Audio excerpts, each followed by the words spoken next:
So the NBA has released most of their schedule, including Christmas oh, Day. Dear God. And we care why? Screw it. Let's go. Yeah. I can't do it. We'll do it live. Do it live! I'll write it and we'll do it live! Mister, will you please wake up, wake up, wake up, wake up, wake up?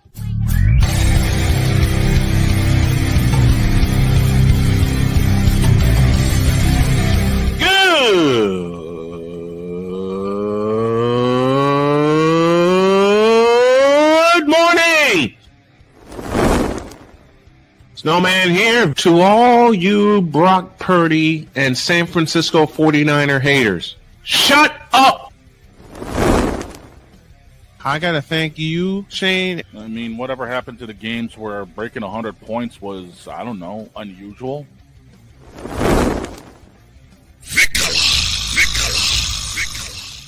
There was one word to sum up the All-Star weekend. Trays. Cause we take this job so serious. Splash Brothers, yes. Ray Allen, replace him with Steve Kerr. Reggie Miller, yeah.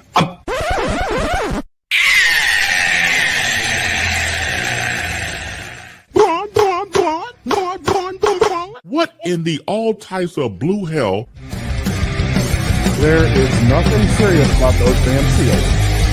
I mean, come on. Oh, yeah! Let's go! Oh, yeah! Oh, boy. Trying to edit something and miss my cue again. It won't be the last time. Good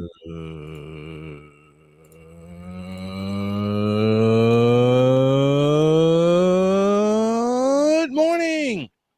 Welcome to the Street Taco Tuesday edition of Snowman in the Morning. Glad to have y'all with us. Lots to do today and a short time to get there. Alison Morran will join us during hour 3. Got a guest plan for hour 2. Brian Pettit is the first one to break the seal on the Fanatics Feedback Zone this morning. Now, A Pizzle sent me something. Oh, no. And the tag is already there, so. Yeah, there's been a few tags already tossed out today, it looks like, from what I've seen. Oh, yeah, the tags are going to be all morning. Why must you do this to me? Because it's the truth. Oh, no. No, don't you dare. Don't you dare use the thing. You set it up there, Jen. No. Because, yes, Jen, it is you. I hate it here already. No, you don't. It's not even been 5 minutes. You set that one up, ma'am. I'm sorry. You don't. She doesn't hate it here. Now she laughs too much. Someone's gonna get smacked with the couch already. Yeah, that's gonna be me later. Okay. You guys had better be lucky that after tomorrow, y'all are safe until Sunday. So we get to call you cute for 2 days straight? Well, I mean, I'm not even going to be here. We're going to do it while she's in London anyway.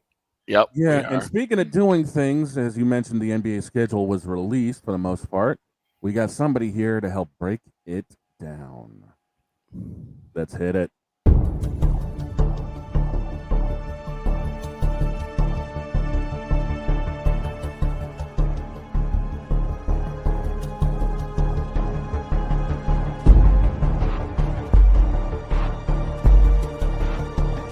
Now, forgive me not knowing the brother. You got your mic black. I don't know who the hell you are. It's like you're in the broadcasting witness protection program.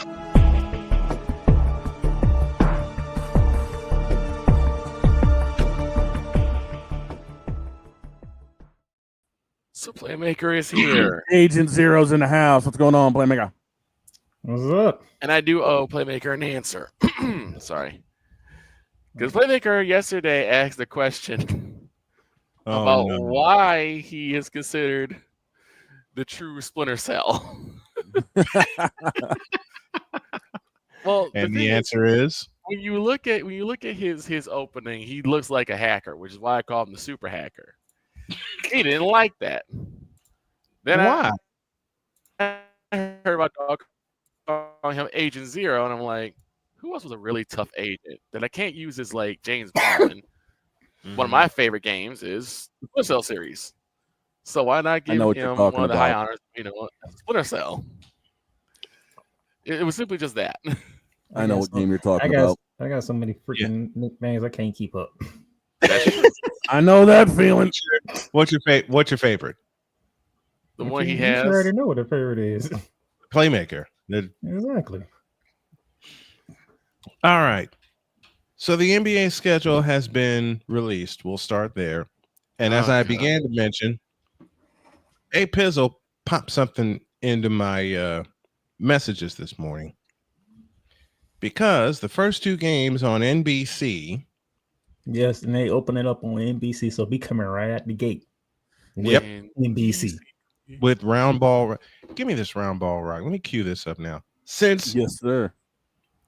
It's October 21st. Oh, did you see the tweet? What tweet? No. So NBC tweeted using the old NBA game. Mm-hmm. Nice. The opening night. Nice. Oh, they're going to the old NBC, they did. NBA and NBC? Yes. Oh, I love that. I love that already. They used that. They used the game format to select the opening night games. Okay. Music and everything. Oh, that's like nice. That? Yep. So the opening games. So I'm already going to enjoy it. Matter of fact, give me this TV version here. You play the music and I introduce the games if you want me to. Go for it, man. Let's do it that way. Table's yours.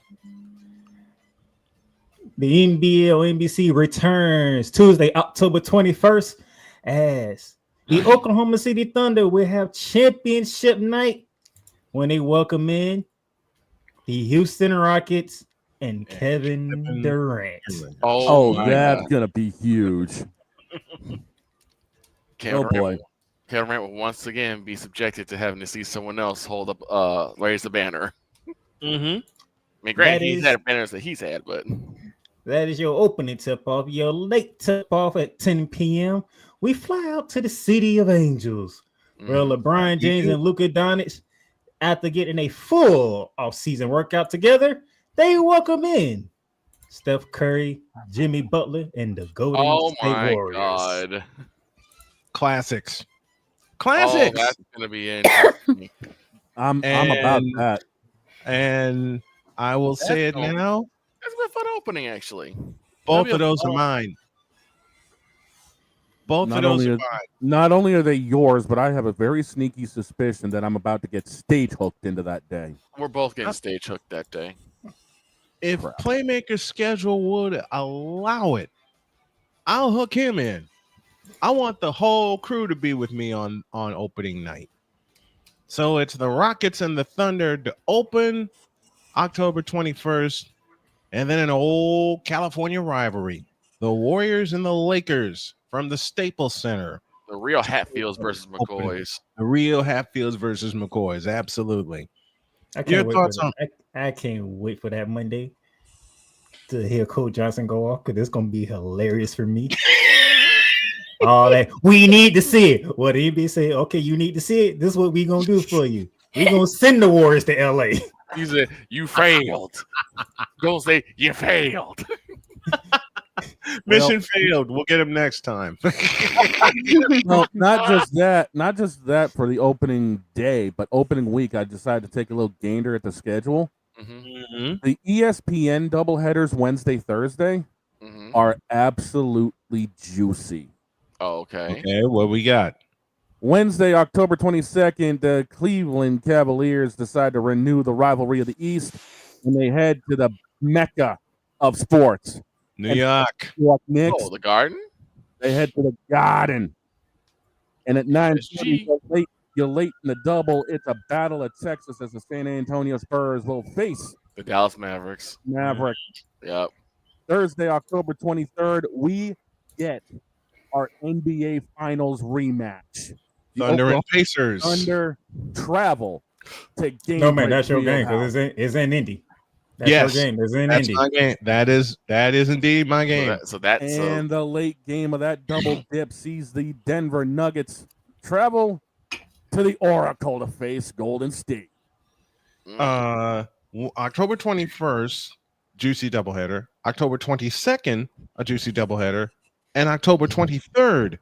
I'm going to have 6 NBA games under my belt before I even breathe a bit of football that weekend. Nope. Now let's get to the disrespectful part. Well, no, you still have football already. Let's get to the disrespectful part. And Victor, did you watch the whole show yesterday? So you should know where I'm going. Yeah, I watched it. I watched quite a few bits of it. I missed parts of it. Disrespect. Snowman, yes, I'm just gonna let you know right now. Christmas Day. Yes, I do. Christmas Day, sir. Yes. You get one Eastern Conference game on Christmas Day. Everybody else is in the West. Everybody else is in the West. I remember you talking. I remember you and Cool talking about this. This is like the first time in 7 years Boston hasn't played on Christmas Day. On Christmas Day. And guess what the lone Eastern Conference game is? What is Cavs and Knicks. Yeah. Cavs and Knicks. From MSG. I mean, can't you just make it Boston and the Knicks at the very least? That is disrespectful. Boston, Miami. So You could have anybody but Cleveland because hell, of the dumpster fire. I would have taken Philadelphia. I would have That's loved something to else. see that. Philadelphia has had a Christmas Day game for the longest time. Now they don't. Yeah. So you get Cleveland, New York at noon. 2:30, you get San Antonio and Oklahoma City. At 5, you get Dallas in the Bay Area. Oh, At 8, you get Kevin Durant and LeBron James. Oh, that's gonna be fun. And then the nightcap, Anthony Edwards and the Joker. I do apologize. I thought I heard LeBron James for a moment. Almost pressed the button. Yes, you did hear LeBron James. You did hear LeBron James, but we ain't going there yet.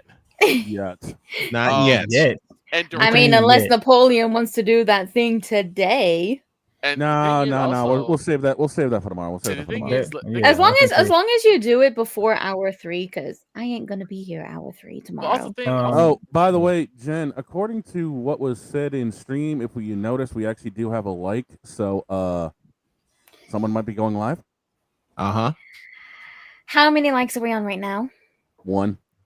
Just 1. So far. I want to see that up at 5, and then I'll go live. There you go, folks. There's your challenge. And we're gonna make that happen. But yeah, give us 5. Hey, I literally have it all set up and prepared. I'm just waiting for you guys to complete 4 more likes before the commercial, and Jen will push the button on her stream. But we'll make this what, a triple broadcast? Yeah, something like that. Yeah, but the disrespect. Oh, squiggles in. Contribution done. Oh boy. Oh boy. Bring it. The disrespect on Christmas is real. I mean, good Lord. Here. I just refreshed the page. I see it at 4 now. Oh. What? Is it already at 5? Yes, it is. Really? Yep. Really? Yep. Refresh your page. Now, here's the thing. I'm you guys are not the fact that Snowman, Victor, and Shane went the whole King of the Hill route. Yep. They're gonna tell you what, man. They're gonna, boom hard channel right through me, man. They're gonna tell you what. Oh gosh. Now about the disrespect, and it's very, very true. And I'll ask this question. I'm actually kind of looking forward to the Kevin Durant versus LeBron James because I kind of like seeing them go at it. I do. Even though they're getting older, I kind of like seeing it. To see who That'll get be a into fun game. That'll be a fun game in the city of Angels. That'll be a fun game. But why is we don't mind that, but you only got one East Coast game? Only one? I guess they feel that the East. Everyone has always felt the East is a weak conference. Everyone feels that. The East been weak compared to the West. So they're like, why bother putting any games on there? Except for but they still gave you like 3 East games and 2 West Coast games. Yeah, or the East Coast or games they usually do. The East games would go till about 5 o'clock or so, and then you got the 2 West Coast games for a nightcap. Mm-hmm. Now we get this bull. Well, who are we talking about in terms of who's distributing this? Adam Silver. They only thing they did they went for the names. Exactly, which is disrespectful to Jaylen Brown, by the way. Is this ESPN that's doing this, or is it NBC? ABC. Oh no, ESPN. Christmas is all ESPN. There you go. That answered my question. I rest my case. Why is it like this? Because yes, ESPN, it is you. There's a graphic. He finna do it right now. Snowman even said where he just went straight to the computer. Right. Goddamn right. What's crazy is as soon as Victor started that, I'm like, that's gonna be a graphic. I wasn't even looking at my screen right now. I was checking out the rest of the schedule, and I knew right where Boss Man's brain was gonna go. Well, here's the thing. Here's why I say that. Because ESPN has never really been about really, really watching the games. It's always been about name brand recognition. Yeah. Take some of the biggest names and put them out there. And you gotta take the one team that had probably one of the best records in the East in Cleveland. Dear God. And you take them with one of the established teams, which is New York. Even though all you have is Saucy Cat over there. Mm-hmm. Don't you start with me.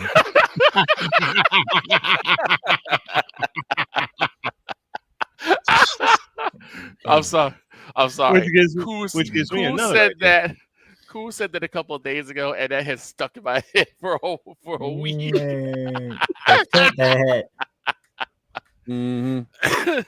Cool. Saucy Cat. QB's SC and Saucy Cat. And I'm mad at you for putting it in the darn chat, and he had to do the damn voice. I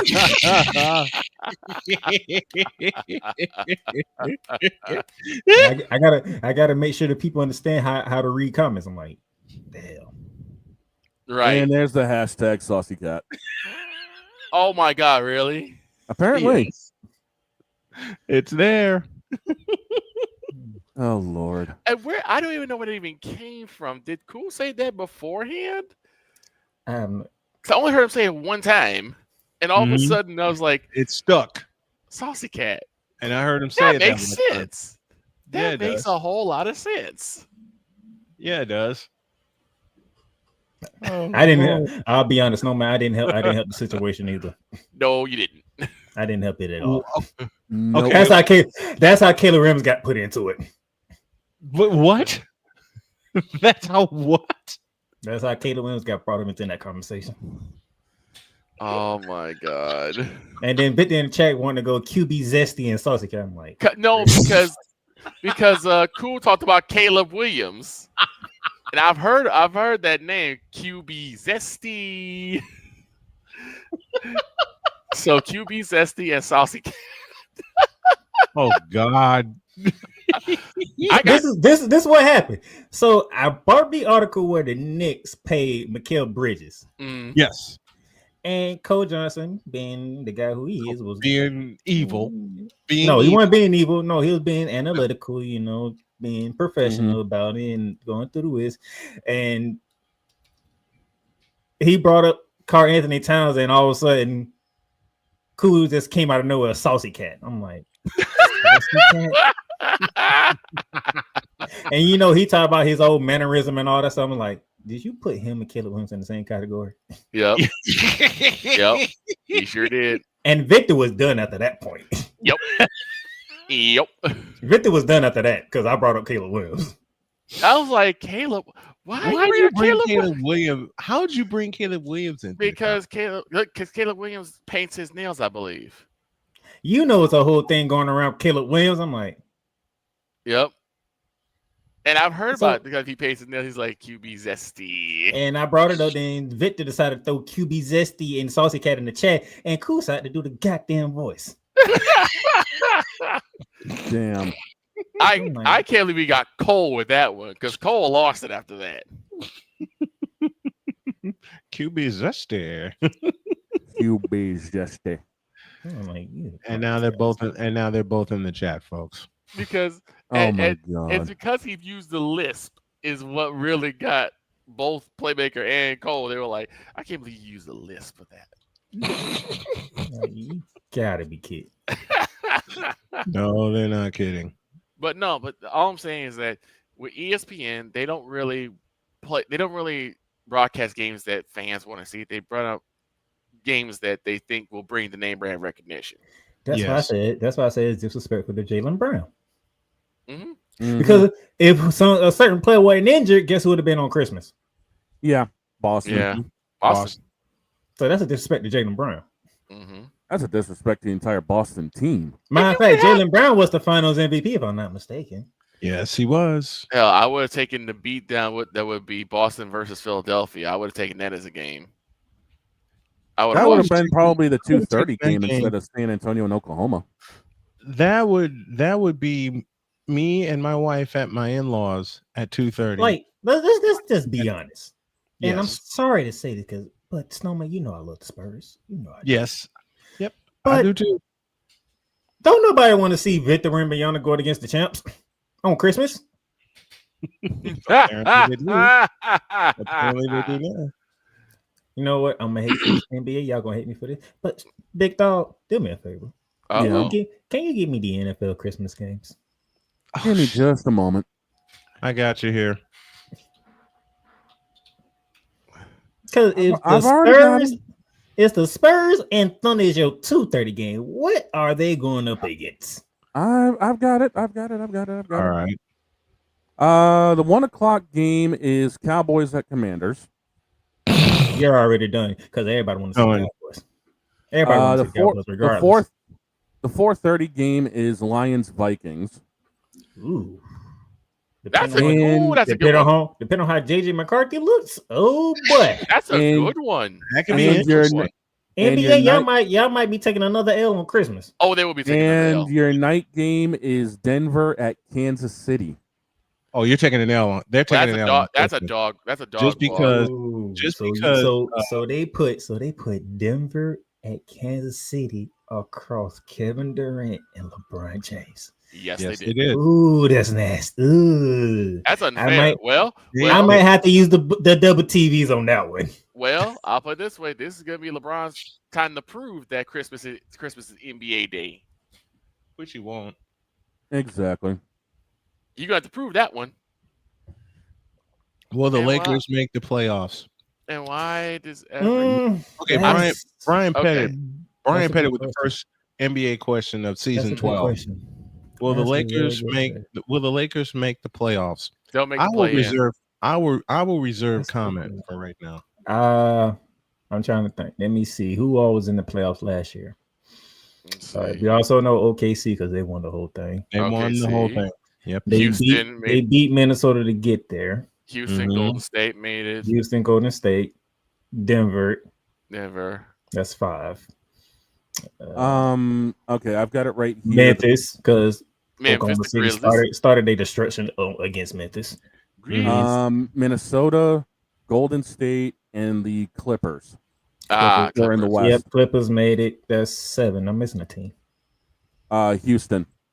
No, we say Houston. Houston and Golden State. Okay. The first round was Oklahoma, Memphis, Denver, Clippers, Lakers, Minnesota, and Rockets. Lakers did make it. So to answer this question is, if you don't think the Lakers are going to make it, who are you replacing the Lakers with? That's how you. Right. Yeah. Who's gonna take that spot? And you know why the NBA is going to fail this year? Here we go. Oh, here we go. Because it's you. Okay. I'll take that one. Yes, ESPN, it is you. It has always been you. It will be you now, forever and ever and ever. Amen. Okay. You is talking ramming LeBron down our throats. You is talking about the worldwide leader in sports, literally. Because they're acquiring everybody because they're broke. It's a monopoly. Well, the UFC actually went to Paramount Plus, from what I'm hearing. Good. ESPN is trying to acquire everybody because they're broke. They're shelling out tons and tons of money for all of these leagues for broadcast rights, thinking they're going to make their money back. Considering they just shelled out $1.6 billion to get the PLE rights for WWE.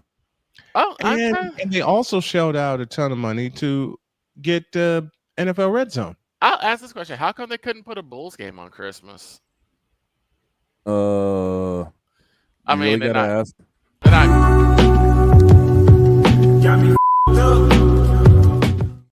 Well, think about it. You might want to because that's probably what ESPN are saying that they're right about now.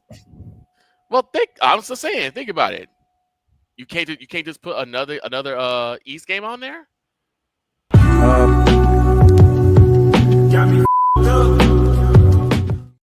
Okay, do you have a better idea? Philadelphia, Boston. You said Chicago. Yes. What has Chicago done to get national television? Sucked. What has any of these teams in the East done? I'm actually thoroughly surprised that they ain't put the Orlando Magic in none of these special games. Why couldn't you do Orlando? I'm actually happy about this. I'm like, cool. Look, I'm throwing out suggestions. If y'all got better suggestions, then you tell me. There ain't no. I already told you. The Indiana don't have Tyrese Halliburton. Boston doesn't have Jason Tatum. Mm-hmm. So 2 of your top 4 teams remaining fully tacked is the Cleveland Cavaliers and the New York Knicks. Mm. Cool Breeze McCain blowing in today. ESPN said we're taking over. No, we are. But that's beside the point. I'm just saying, like, I'm throwing out suggestions. Everyone else throwing out complaints. Then you can throw. No, we're telling you the reason why the ESPN did what they did. That's why I say it was disrespectful to Jaylen Brown. I mean, let's be real. Right now, ESPN is flat out saying, we do not care. They clearly don't care about the East. They damn sure don't. They stopped caring about the East a long time ago. Long time ago. They just hoping somebody will make it look good.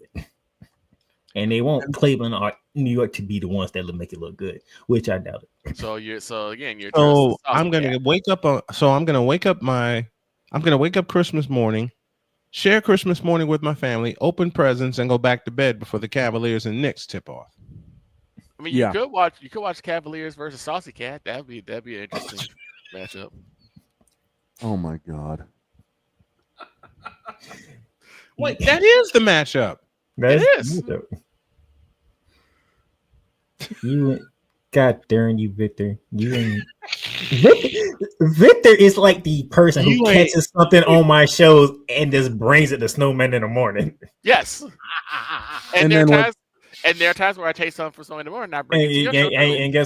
And guess what? You know what tomorrow is? What tomorrow? Wednesday. Tomorrow is ACC Day. Oh yeah. Mm. So is Bear Down going to be tomorrow, or is it going to be Thursday? It's going to stay Thursday. Tomorrow. Okay. How did you term it in your post? All Coastal Day? something to all, that nature? All Coast Conference. All Coast There you go. All Coast. The Atlantic Coast Conference. No, you had it right before. The All Coast Conference. Because the coasts are covered. Yep. Ladies and gentlemen, the new meaning for the ACC, the All Coast Conference. They might as well just say All Coast because, darn, you literally stretch from the East Coast to the West Coast. The most elite of Eagles, Cool Breeze McCain. He says, got to be one more East game, but good teams, Orlando, Boston, Atlanta, etc. Nah, leave Atlanta. They're disrespecting Jaylen Brown. Mm-hmm. Leave Atlanta. The rest of the schedules are coming out later this week, so we'll just have to wait and see. The Martin Luther King schedule is out too. Yeah, just remember the greatest trick, and that's gonna be on NBC and Peacock. You ain't got no sense, Cool McCain. We don't call it Atlantic anymore. We call it nationwide. Nationwide is on your side. Shut up! Get out of my head. Get out of my head. Ain't there waste no time to do that one. Nope. I mean, Martin Luther King Day, we is getting Milwaukee and Atlanta. Well, at least that's only on Peacock. Wait. Who are we getting on MLK Day? The schedule goes at 1:00. It's Milwaukee being hosted by Atlanta. Oklahoma travels to Cleveland at 2:30. Dallas heads to MSG at 5, and Boston heads to Motown at 8. Okay. Just here's remember. what you do. Here's what you do to fix the MLK games. You eliminate 3 of them. Which 3 do you eliminate? You keep the last one. Okay, so you only hold 1 game on MLK Day? Yep, and you hold it at 8:00. And you put it on NBC. Well, outside of Milwaukee and Atlanta, the other 3 are on NBC. Yeah, the other 3 are on NBC. The matchups again: Milwaukee and Atlanta. You got Oklahoma and Cleveland. You don't know what the hell's going. You don't know what the hell's going on in Milwaukee, and Atlanta is Atlanta. So you get that one out of the way. Next one. Oklahoma and Cleveland at 2:30. It's the champs. They'll walk into Cleveland and blow them out by 50. Next one. But Dallas at New York. It's the finals that people wanted last year. Not me. It's what they call for. Not my ass.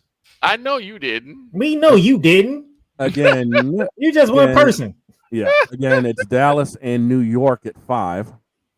Get it out the way. You have that depends if Kyrie Irving, Cooper Flag, and Anthony Davis are all playing at the same time. Oh no! Then I just saw Kyrita Pinkett-Smith versus Saucy Cat. Nah, next. Nope. And then you wrap it up with Boston and Detroit at 8. Leave them. Leave that one. Boston, leave that one. I would say make it a doubleheader to have the Kyrita Herbal Tea, Mr. Glass. Mr. Glass. Oh yeah, Mr. Glass. Really well, Kyrita, are you wait. Let's think about this matchup here. You got Kyrita Herbal Tea, Fly the Flag, and Mr. Glass. He's not going to be there. He'll be injured by that time. Did you call him? They're playing New York. Mm-hmm. They're playing Saucy Cat. Yep. See, even Cool got it in the chat already. Yep.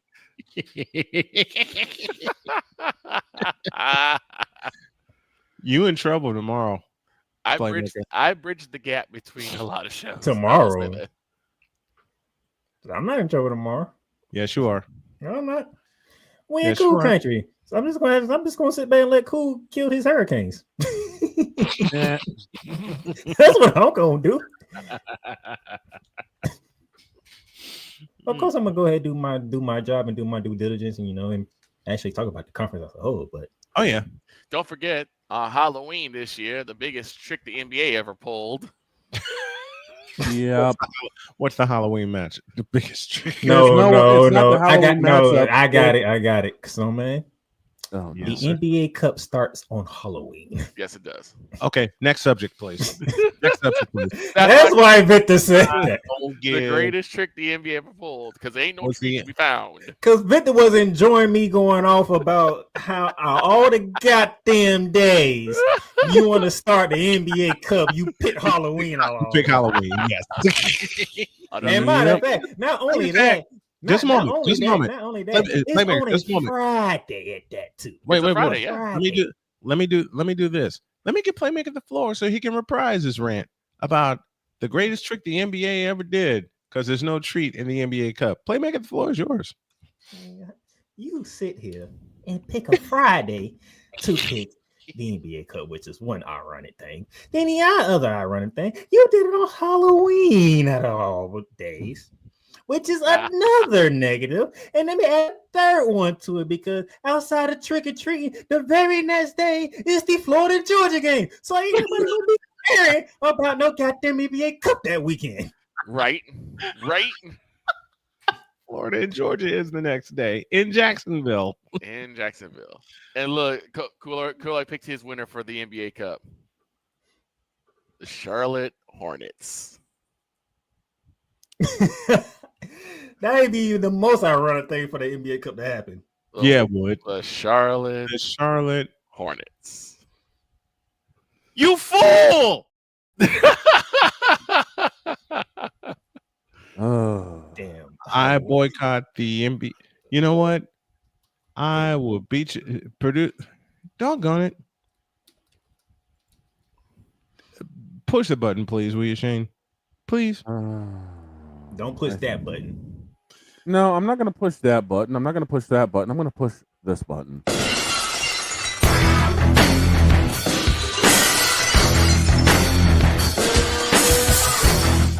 And of course, why? And I'm going to push. And I'm going to push this. And of course, and why this one. Got me up. This one for the whole NBA Cup.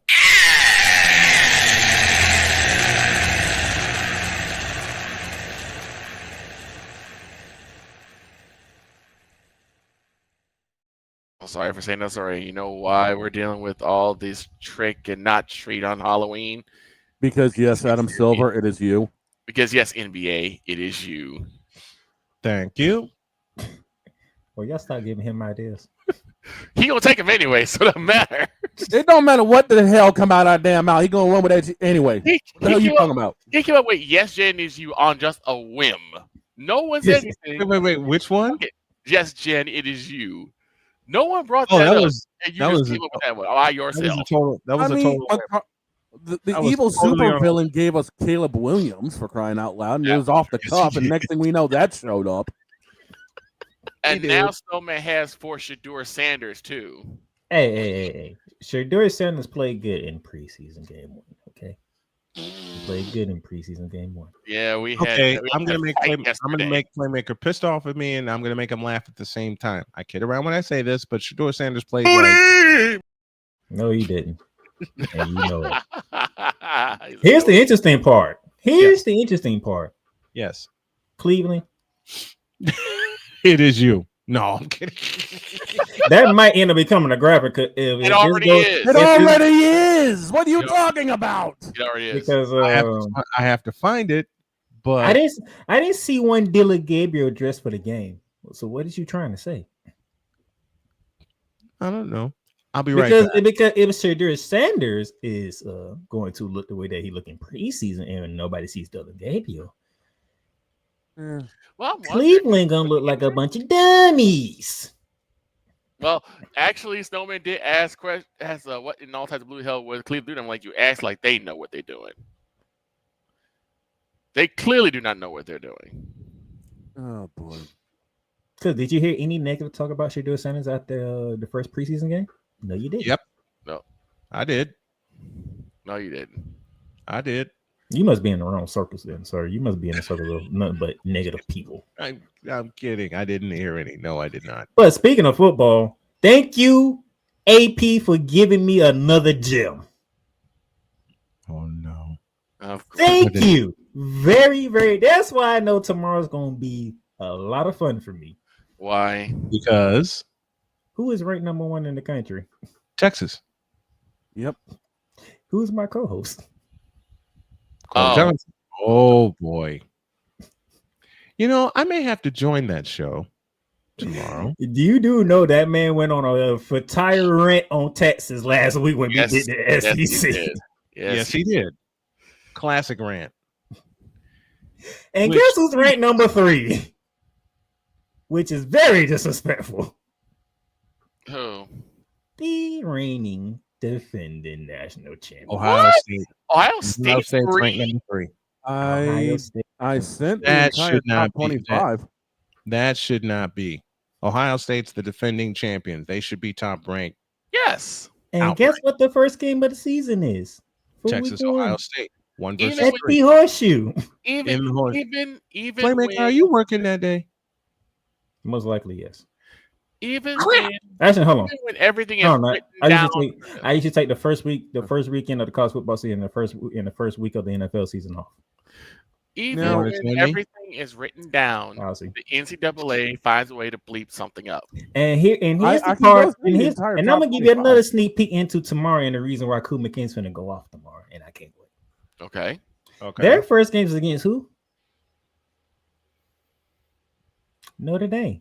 Who was Notre Dame. ranked 6th. Oh. Yep. They I was about put to Miami ranked 10th. Clementine's gonna lose it. What? Can I have a piece of the show tomorrow? Just a little tiny piece. So you're gonna have 1 versus 3, 10 versus 6 in the opening week of the college football season. Oh man, you gotta pull Paul Allen. You gotta pull out some Paul Allen. I believe Paul Allen said, wait, let me get this right. I believe Paul Allen multiple times just in the last few moments said, "Are you kidding me?"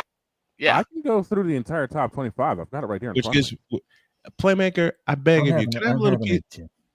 Huh? I'm finna have me a fun tomorrow. No, because I have to be on time tomorrow. I have to make sure I am done on a certain time. Can I have a little? If we went for Cole Johnson, we want to win almost 2.5 hours. And he ran on Texas. So what you're telling me is that Cole Johnson, after finding out Texas is ranked number 1, said, "Oh, that's some bull." He's finna go in. Oh, he's going in. I already know it. All right. He is not thrilled whatsoever. I got the whole 25 right here in front of me.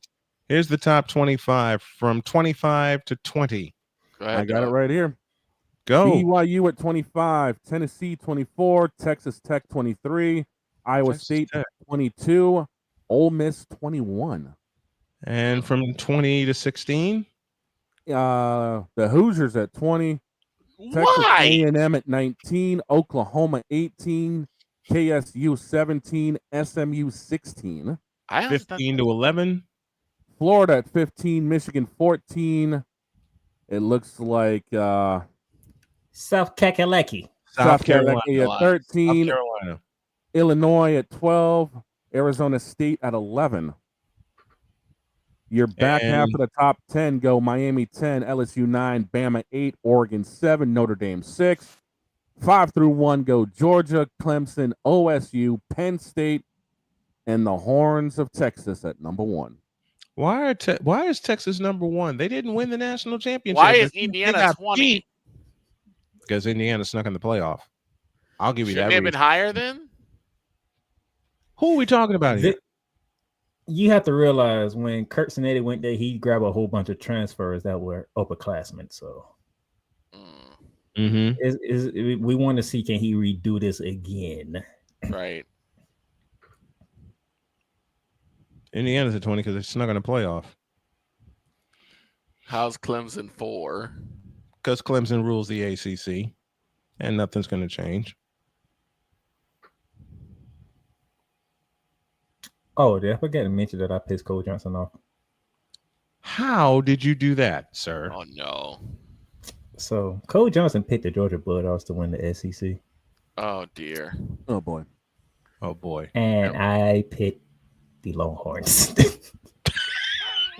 I thought you were going to say you picked Chapel Hill. Chapel Bill now. Can we get that playmaker since you're here?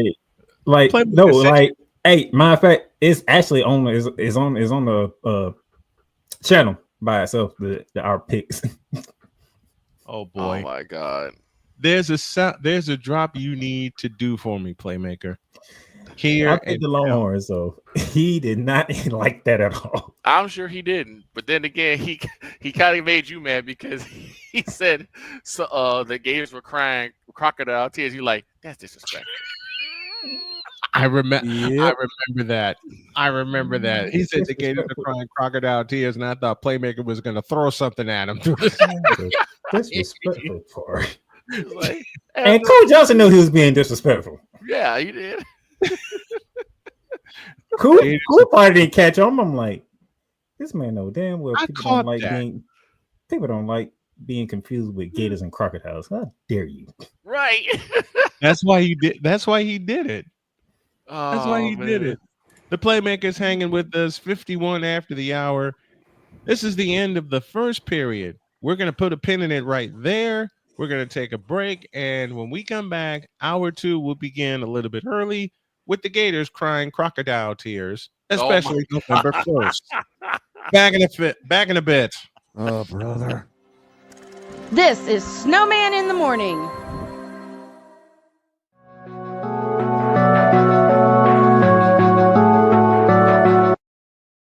want to do a TED Talk, but I don't have anything to talk about yet. I'm getting there. Life is for the living. We're not here that long. You can learn anything you want to learn without any money spent. What do I really enjoy? What do I really want out of life?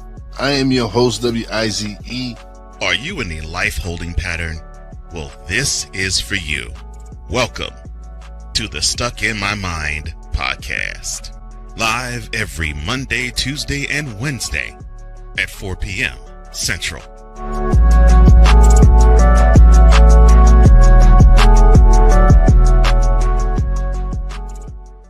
Join the transporter to Hades. Your butt and gut becomes one.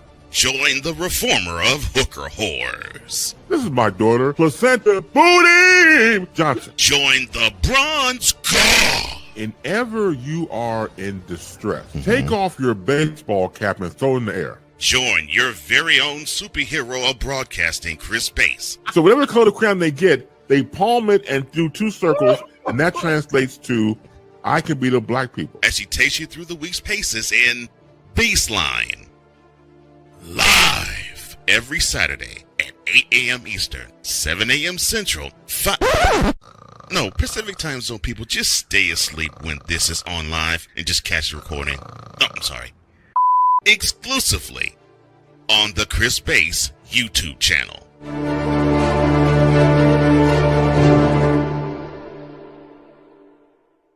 Hey, Eagles fan. Join my man Cool McCain and a host of others as they break down every single game, every single week in an objective manner, and also from a fan's perspective as well. Remember, this cast feels just like you. Nobody likes you. And you don't care. Fly, Eagles, fly. Eagles Elite Podcast. Every Wednesday at 8:30 p.m. Eastern on YouTube and other podcast outlets.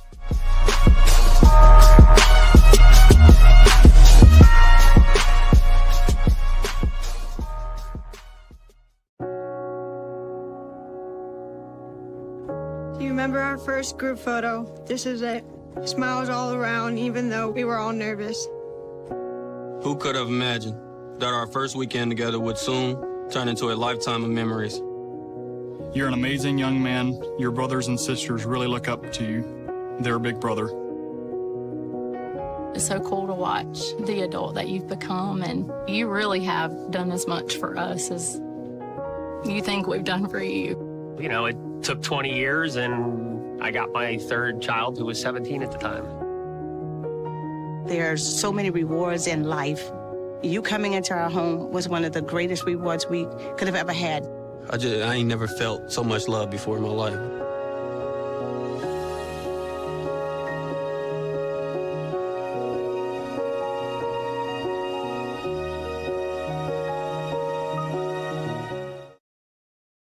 Whether it's news, the largest egg producer finds bird flu in chickens at a Texas plant, weather, devastating tornadoes rip through the heart of the United States, inspiration, a breast cancer survivor completed the journey of chemotherapy and now begins a future one of matrimony, or sports. Michael Jordan is shown on a photo with Diddy. LeBron James has a video extolling the virtues of a Diddy party. This has been yet another Beating a Dead Horse presentation. We got you covered. BS3 Network, in association with Comey Media Incorporated, proudly present The Morning Shift with Cole Johnson. Live every weekday at 8 a.m. Eastern, 7 a.m. Central.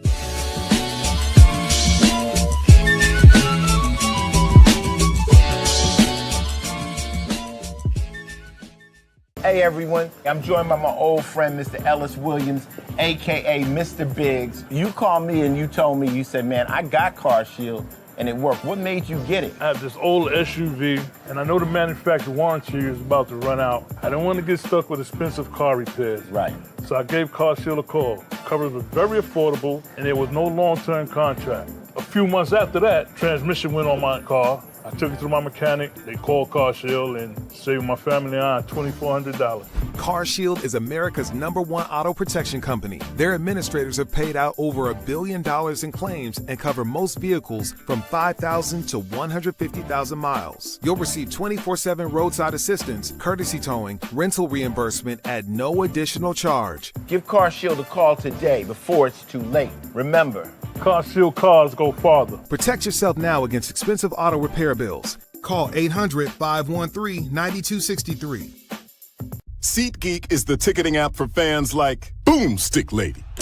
No free throw is safe from the roar of her sticks. SeatGeek helps her find a seat in the direct eye line of the shooter so she can sit where her boomsticks make the biggest boom. Everybody okay? SeatGeek handles the tickets to sports, concerts, and more, so fans can fan.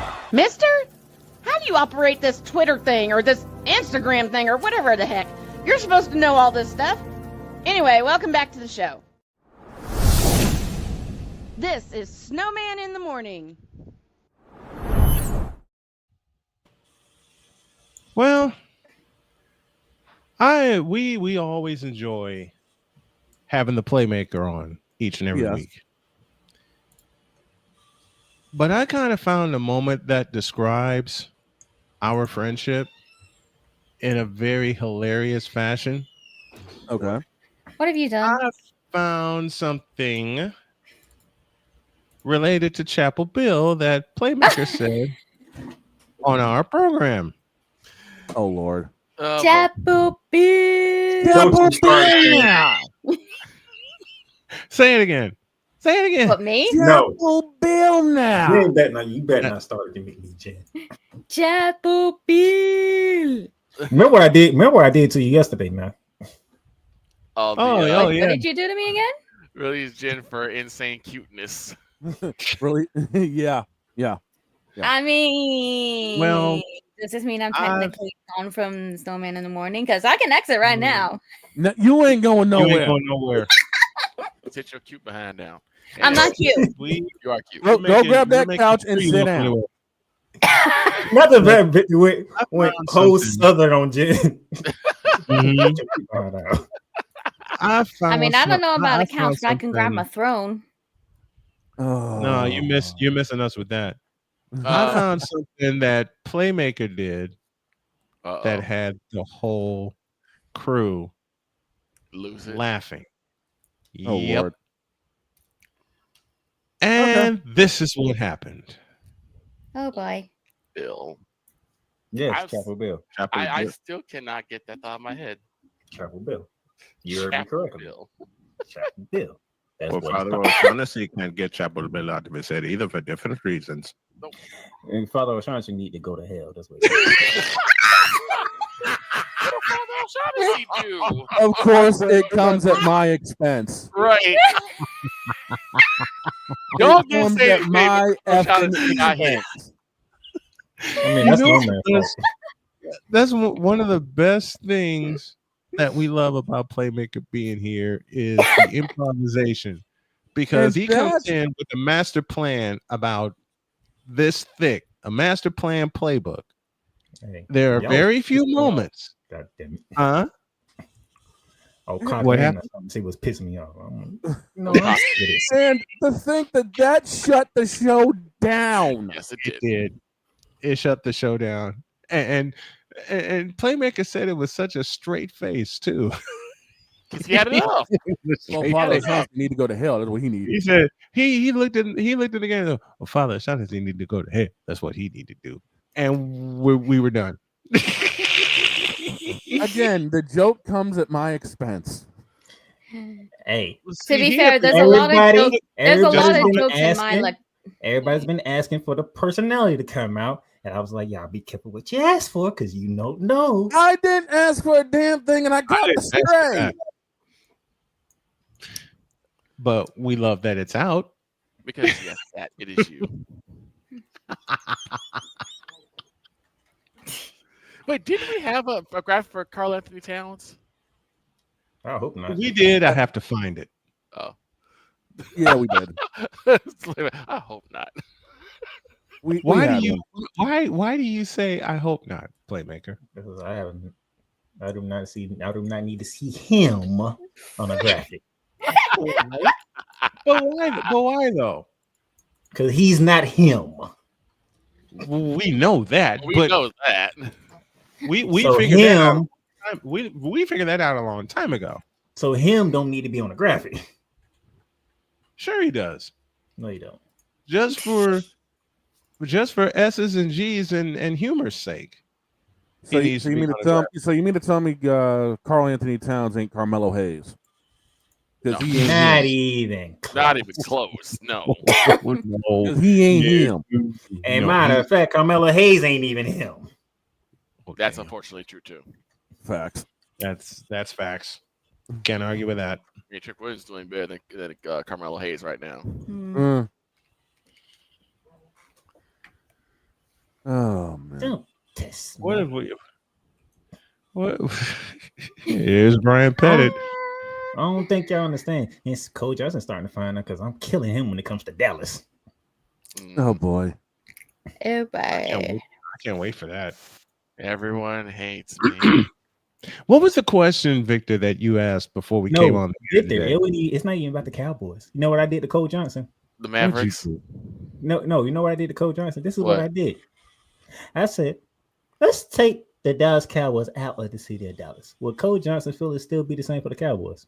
I mean, for the city of Dallas. Stone cold silence. He had to think about it. Exactly. Like, No, because the answer was yes. Oh, yes.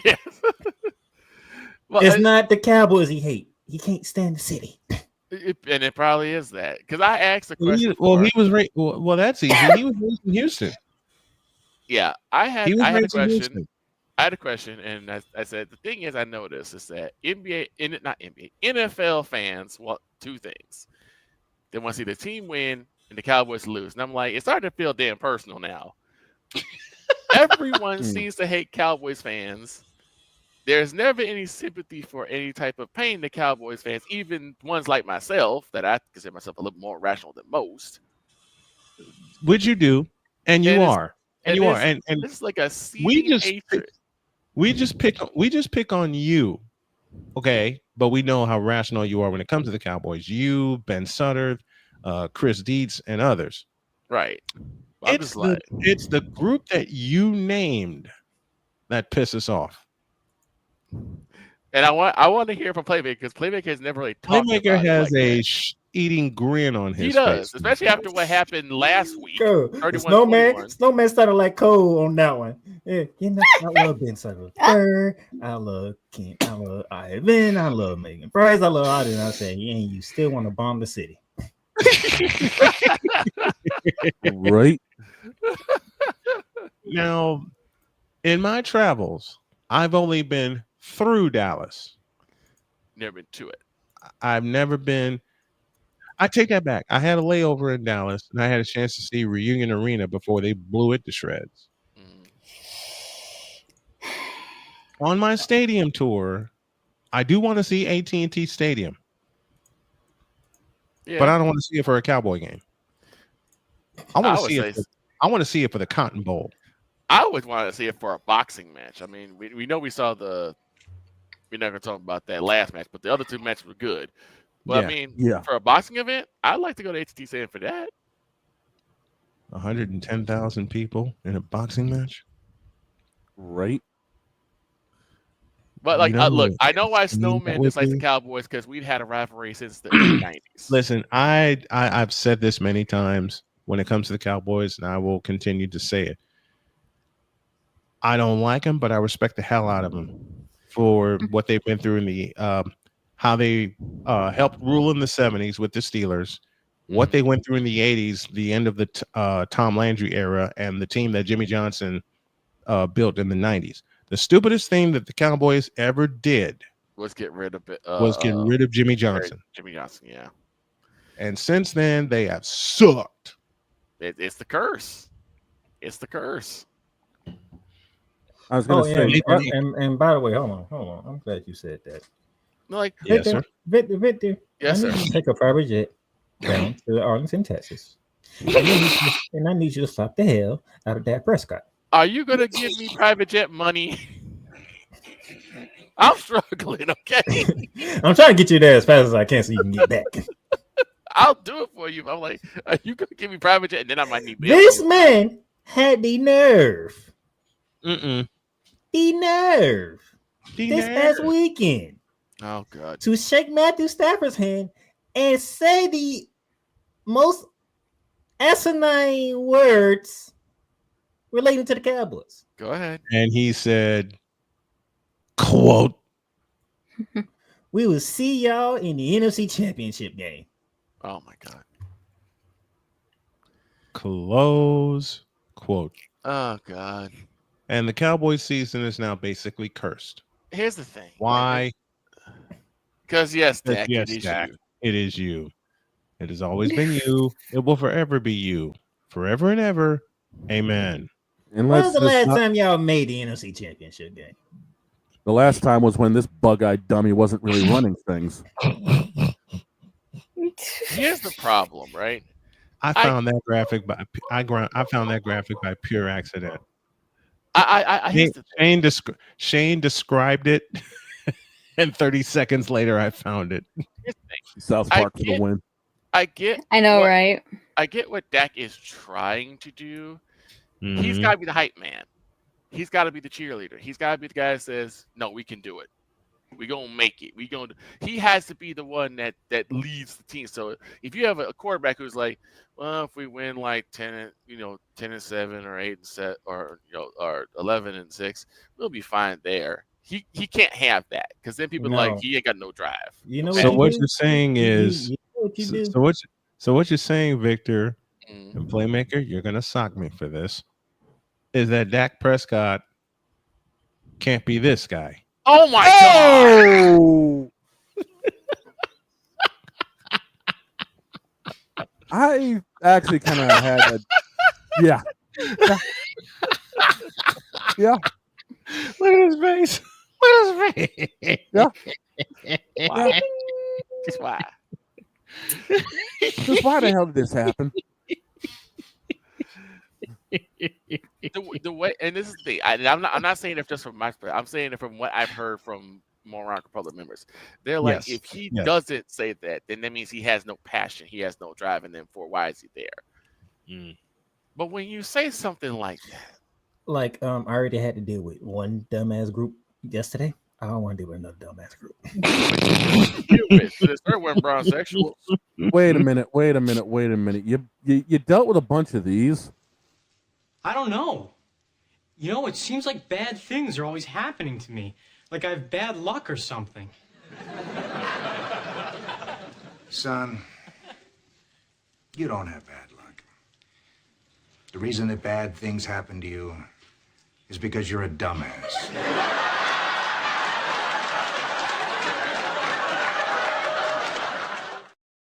Okay.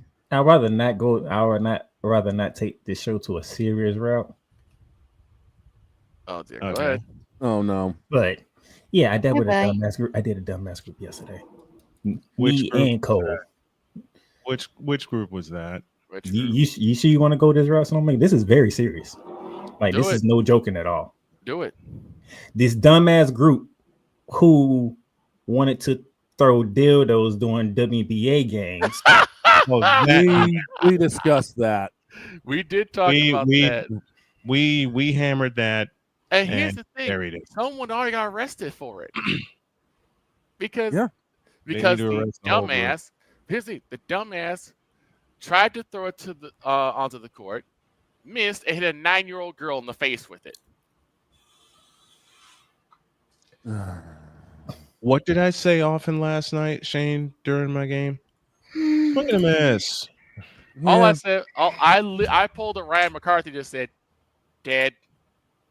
Dead. Just dead. No, you had here's the problem.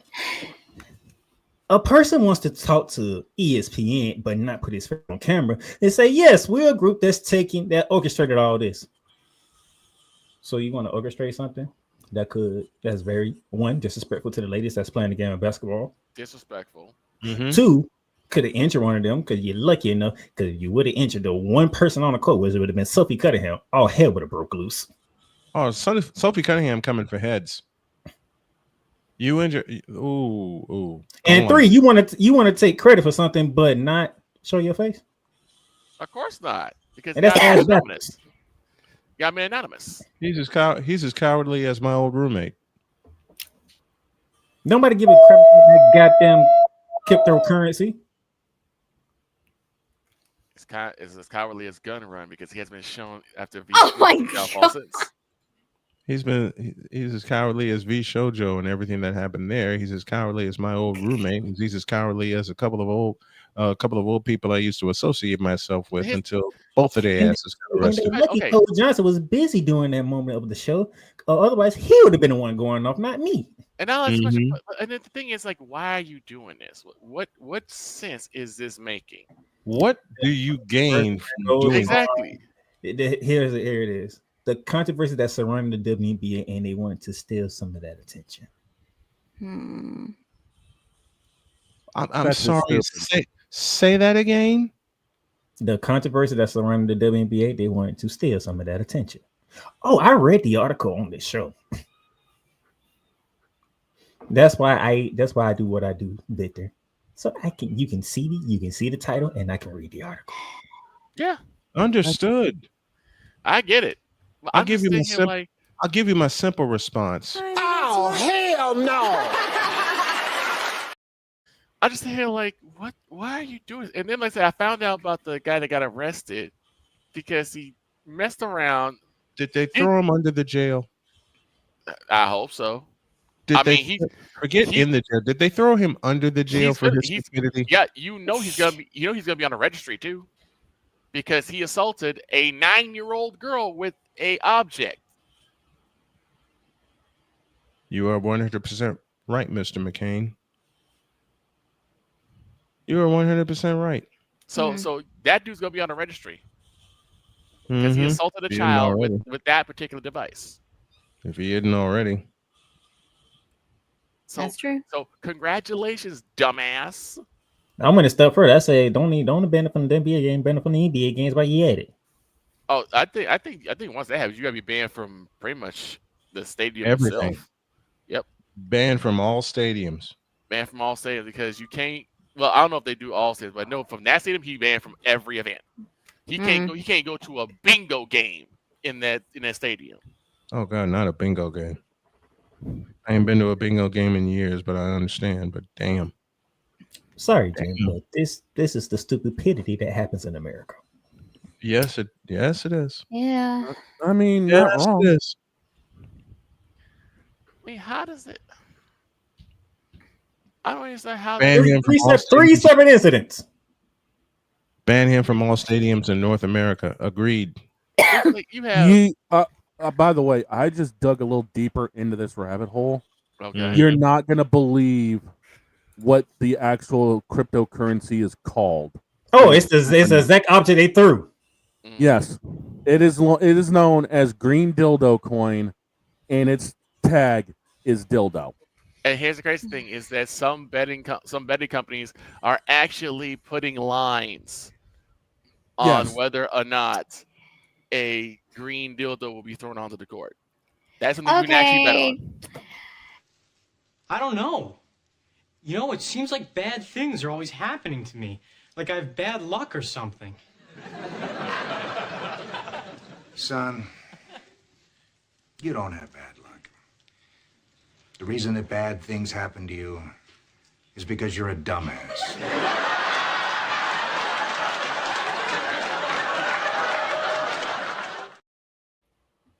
Agreed. And I agree with Cool. Pause. The fact that they're actually making bets like that now, like I've said it before and I'll say it again. Dawn. Yes. Please, for the love of God, Persona 3 me. Man. Give me, you know what? Now it's my turn. Give me the tank. Oh, boy. All right, hang on a second here. Hang on. Hank!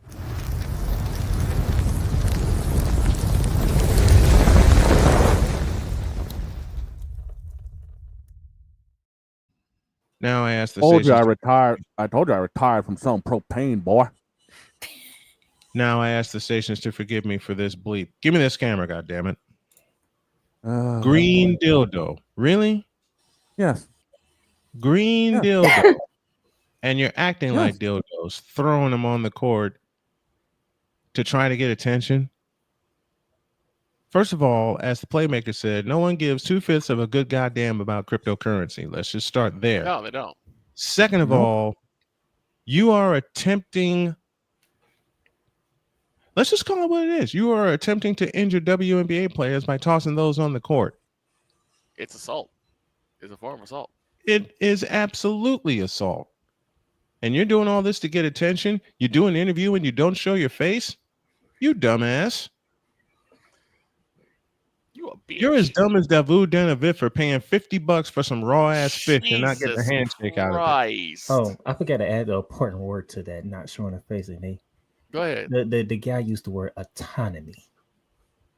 Yes. And I said autonomy. Basically, You're anonymity. It's really anonymity. Your dumbassery doesn't need anonymity. Your dumbassery needs to be thrown under the goddamn jail and not come out and see the light of day ever again. That is pure unadulterated assault, and you need to get slapped in the face with it. Matter of fact, I'll go one step. That is pure unadulterated assault, and you need to get slapped in the face, kicked in the ass, and whomped in the nuts for that dumbassery. You want to risk the lives of people around you, in front of you, behind you, and the players on the court in the W for attention? Really? Not to mention when you clowns hit a 9-year-old girl in the face with one. Yeah. And you hit a 9-year-old girl in the face. I am a proud father.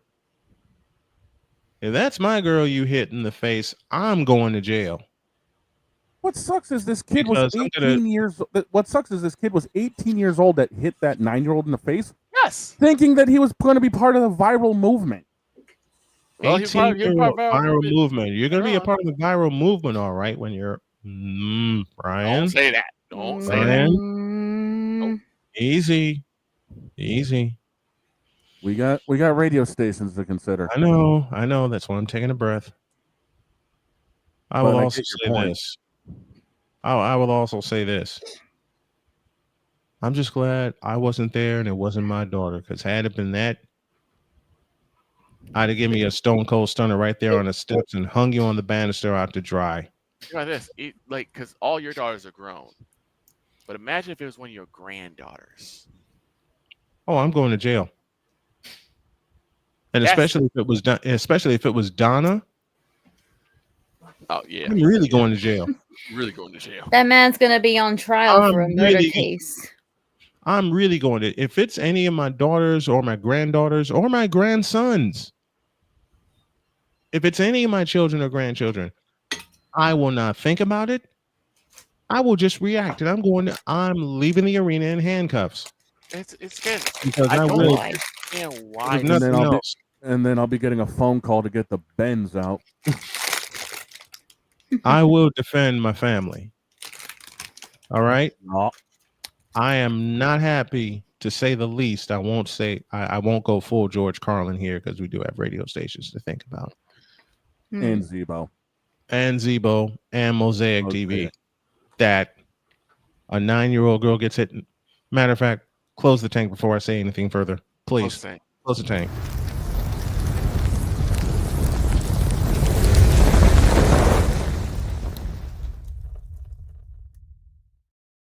This will send us to a break.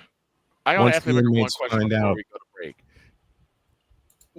Did this individual, because these individuals will say anything. Was there a reason? Because it has to, did they have any type of reason to say just because you want attention? That's all they want is the attention.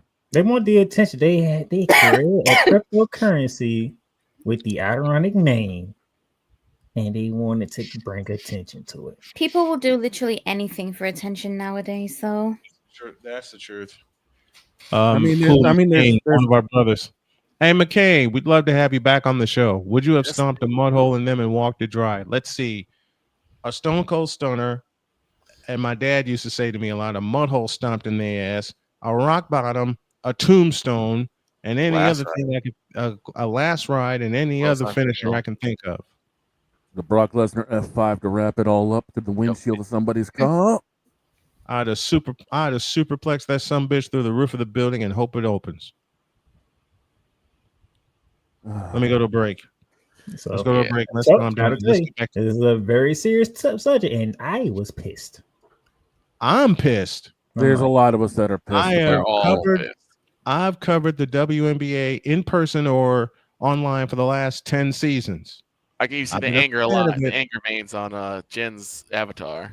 Yeah. Let me put it like this. I'm not really that angry. I'm just more so frustrated. Why? Let's put it this way. The attention whore is going to get what he deserves behind bars because he's about to become Bubba's whore. Oh, go to break. Okay, on that note, make my exit. Thank you for that. Let's go to a break and let's get back to the fun after this. This is Snowman in the Morning. Join the transporter to Hades. Your butt and gut becomes one. Join the reformer of hooker whores. This is my daughter, Placenta Booty Johnson. Join the bronze claw. Whenever you are in distress, take off your baseball cap and throw it in the air. Join your very own superhero of broadcasting, Chris Bass. So whatever color crayon they get, they palm it and do 2 circles, and that translates to I can beat up black people. As she takes you through the week's paces in Baseline. Live every Saturday at 8 a.m. Eastern, 7 a.m. Central, No, Pacific Time Zone people, just stay asleep when this is on live and just catch the recording. Oh, I'm sorry. Exclusively on the Chris Bass YouTube channel.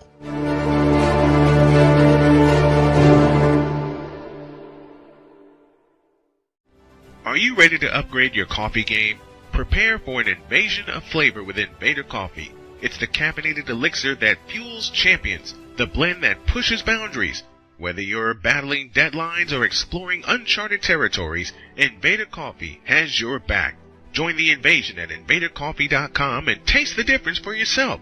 Use the code SNOWMAN for 15% off your first order.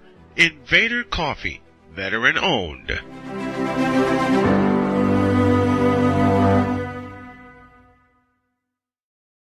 Sports bettors, listen up. Your favorite sportsbook, BetUS.com, is back and in our 30th year of action. With live in-game betting, incredible odds with daily odds boosters, props and parlays, fast payouts, and exceptional one-to-one customer service, we got it all. And when you sign up today and use the code SNOWMAN, you will get a 125% deposit match on your deposit. Log on to betus.com or call 800-792-3887. That's 800-79-BET-US. BetUS.com, where the game begins.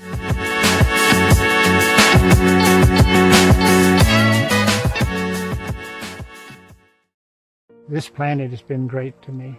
It's given me gifts that I can't even explain. It's given me adventures and memories I'll never forget. And Battleborn, I think, has given me the opportunity to go beyond and give something back. How can I be a better custodian to this planet and the place I live? That's where I am with Battleborn. Let's make the planet a better place. 'Cause we take this job so serious. You fool! Delete! Delete! Delete! Delete! Delete! Delete! What in the all types of blue hell? This is Snowman in the Morning.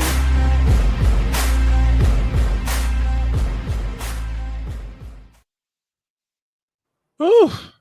Oy, oy, oy today. I got nothing after that. Just thinking about that.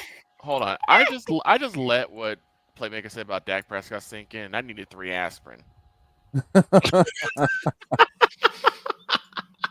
Ouch. Like I said, I understand. Why you need 3 aspirin? Because I understand what he's trying to do, but it's like, again, this sheer stupidity. Like, your team is nowhere near ready for an NFC championship. Why even put that out there? Because it's Dak Prescott. Just like some Midwest Committee of Bear Idiocy fans got to me and said the same thing about their Burrs. Yeah, because you mortgaged, risked, and doubled down and tossed in the freaking fire your entire future. Not to mention you put a spaceship where the original Soldier Field should be. Not to mention you have fans of your team that don't know what the hell they're talking about. Not to mention, as Victor said, you have risked, doubled down, yeeted away, thrown away, remortgaged, refinanced, whatever your entire future. Hit it, dog. For DJ more. And then they stupidly backed up the Brinks truck, ran over everybody at Soldier Field, and said, "Go screw yourselves." For Caleb Williams. QB Zesty. Wouldn't that be more like QB? Wouldn't that be more like QB? Give me the tank. QB Zesty and Saucy Cat. Oh no. Egg.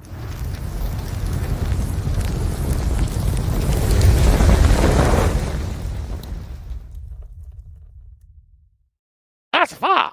Here we go again. Damn it, boy! I told you I was retired from propane. Leave me alone. Shut up, man. Fight. Round 2. You dogging.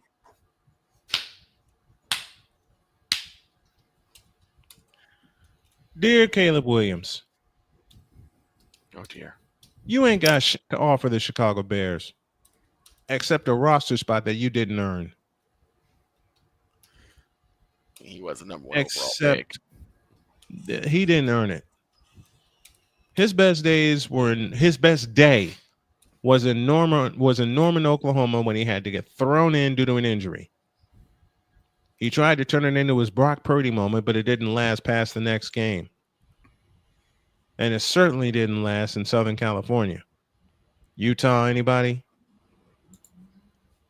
And the Bears wasted their number 1 pick on that? And he vows to become the first Bear quarterback to throw for 4,000 yards in a season? That means DJ Moore better step up. Means Keenan Allen got to step up. Keenan Allen's back in San Diego. He told the Bears, give me this button. Okay, that means Keenan Allen got to step up. Keenan Allen told the Bears, "F you, I'm out." Means Cortland Loveland's got to step up too. That ain't going to happen. Because Caleb, for a very simple reason, and he said it himself, Caleb Williams can't read a defense.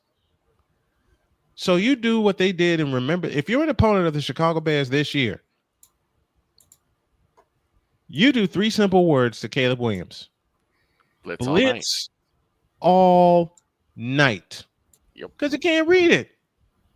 You could put some, and I'm so glad that Robert Saleh is back as the defensive coordinator of the 49ers, because he can disguise a blitz with only 4 up front. All you have to do is blitz Caleb Williams. Make him run out his energy. Make him run out his energy. And then all you do is touch him when he falls down. You ain't worth it, Caleb Williams. I said that at USC. I said that last year, and I'm definitely saying it this year. Because now the goal for Caleb Williams, according to him, is to throw for 4,000 yards, to be the first Bear quarterback to throw for 4,000 yards in a season. BGS, say it for me, will you please? Now that's some bull. It ain't gonna happen. Well, here's the thing. I'm putting it into that while he you know what? The sophomore jinx of Caleb Williams is going to be very real. It's going to result in and your chance of making the playoffs. Don't talk about playoffs. You kidding me? Playoffs has been yeeted away with a tiger uppercut and a yoga fire. Matter of fact, you have expectations just like these bronze sexuals have expectations of. Now, if you were a real football player, you would walk up to every one of those haters and go, "You know what? That makes me mad. But all we real football fans have of you is a bunch of lowered expectations. And so far, your career is a big fat with a couple of. And given the fact you had to deal with Matt Uberfools Thanksgiving Day in Detroit, which led me to a cuss fest that had Victor laughing so hard he hung up on me twice. Yep. 4,000 yards in a season? Stop the cap. I'll say it again. Caleb Williams throwing for 4,000 yards in a season? Stop the cap. That's like expecting Anthony Richardson to throw for 3,000 yards in a season. Stop the cap.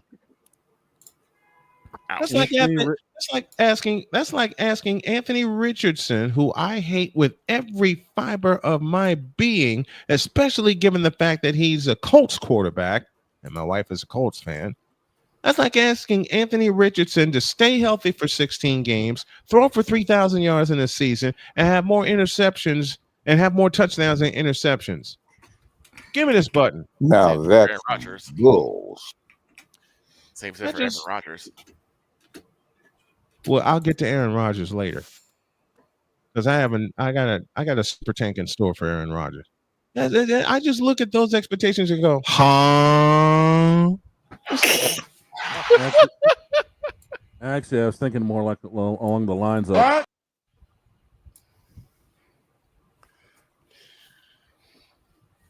what I'm saying. Basically, Caleb Williams and to the Midwest Committee of Bear Idiocy is pretty simple. Shut up, fool! Because Caleb Williams is not worth it at all. Period. Dot. Point blank. End of story. And it won't be long before the Bears are telling Caleb Williams, "See you later!" Now get the hell out of my face, you zesty bitch.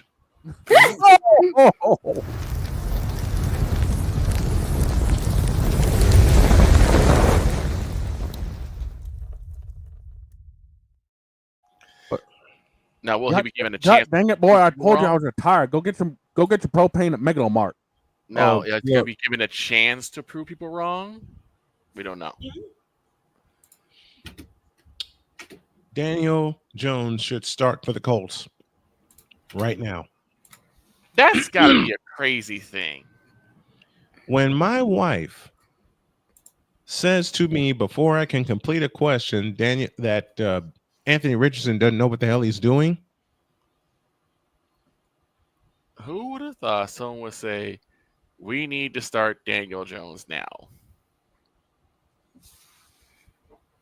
Actually, the first person that put that idea in my head was Chris Dietz. Yeah, he said it here on the program. Yes, he did. He said it here on the program.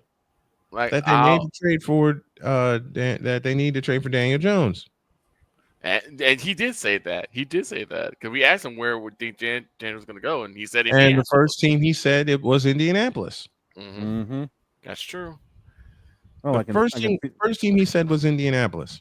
I'm gonna say it like this: when it comes to Caleb Williams, you gotta read defenses. You gotta read blitzes, especially because a lot of people. You gotta be better than Dak Prescott at the very least in reading defenses. At the very least. I knew the shot was coming, and I'm like, you got to be better than 38-day-old Mayo reading defenses. You got to be better than Drake May reading defenses. You got to be better than Jacoby he's getting better. Defenses. Hey, Drake May is getting better. Thank you very much. We actually might have a chance to get 500 this season. You got to be better than Kirk. You got to be. Listen, you know what? But the thing is also you got to be better than Shedeur Sanders reading defenses. Oh God! You got to be better than Deshaun Watson reading defenses. That's impossible. Jen, is my bartender still next to you? I may need a drink after this. I ain't done yet. What do you want? I'm gonna need something strong. You may as well give me one of those. A beer. Gotcha.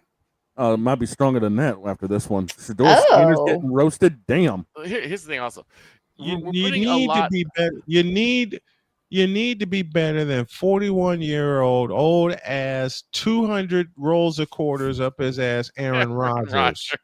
Here's the other thing that we're not reading doing. defenses. We're putting a lot of this 4,000-year-old pipe dream, 4,000-yard pipe dream, all on Caleb Williams. What about his receivers? Well, Caleb Williams deserves all the scrutiny because he's the one who said it. Yeah, but what quarterback doesn't say that? What quarterback doesn't say, I want lofty goals to try and make them? You don't think Brock Purdy wants to do the same thing? Brock Purdy wants to win. Well, that's what I'm saying. All of that. The thing is also, who's he going to throw it to make it to 4,000? DJ Moore? Cortland Loveland? DeAndre Swift? Roma Dunze? Like Cole Kmet? Now, who do you have that's fast enough and has enough ability to make distance so that you can throw for 4,000 yards? I got the answer. Exactly. It's at the Mundo. So before we start sitting there burying the crap out of Caleb Williams, you got to ask, what is around him? I'll answer that again. I would actually go for MJF. MJF? Oh, you mean the fact that the entire offensive line plus the wide receiver core plus the running back room is completely mid. Yeah. Not to mention Caleb Williams himself, even though he was a number 1 overall draft pick, is about 80,000 pounds of mid. You're only as good as the people around you. So will Caleb Williams actually see 4,000 yards? Hell no. To the no, no, no. Hell to the no. Hell to the no. To the no, no, no. With the line he has, the receivers he has, he probably won't see 2,000 yards. Caleb Williams reaching 4,000 yards? My ass. Wait, Caleb Williams reaching 4,000 yards. Why the you lying? Why you always lying? Oh my gosh. Stop lying. Do it again. Why the you lying? Why you always lying? Oh my gosh.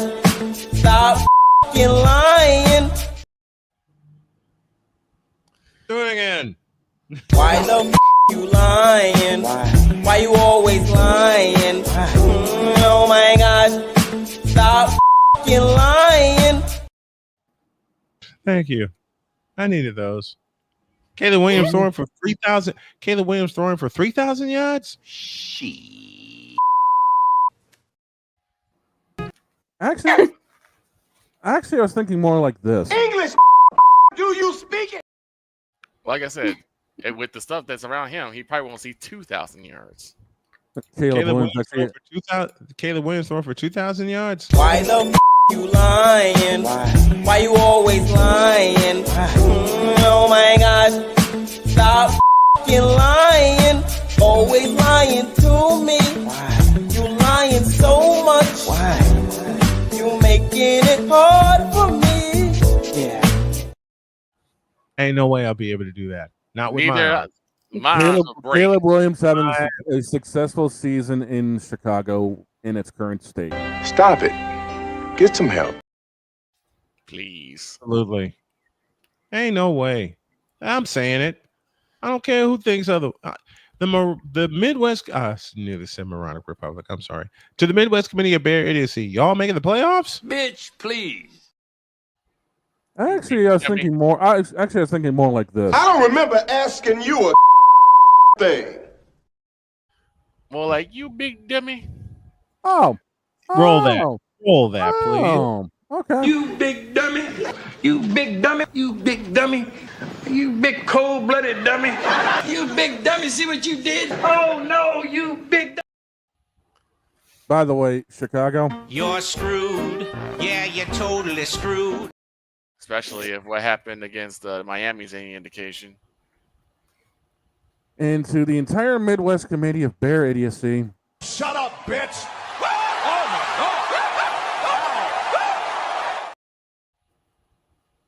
Did y'all catch what I said at the end of my rant? No. Oh, get out of my face, you zesty bitches. Yes. Yeah, that. I just thought of that. I'm like, oh no. Why do I have a feeling that that's now also going to become a No. I know it's Oh, coming. you mean is that a clue for me to bring it over to the lexicon? Yes. I swear that's probably going to end up happening anyway. Dog, go up to Cool's last name. Cool wrong for this one.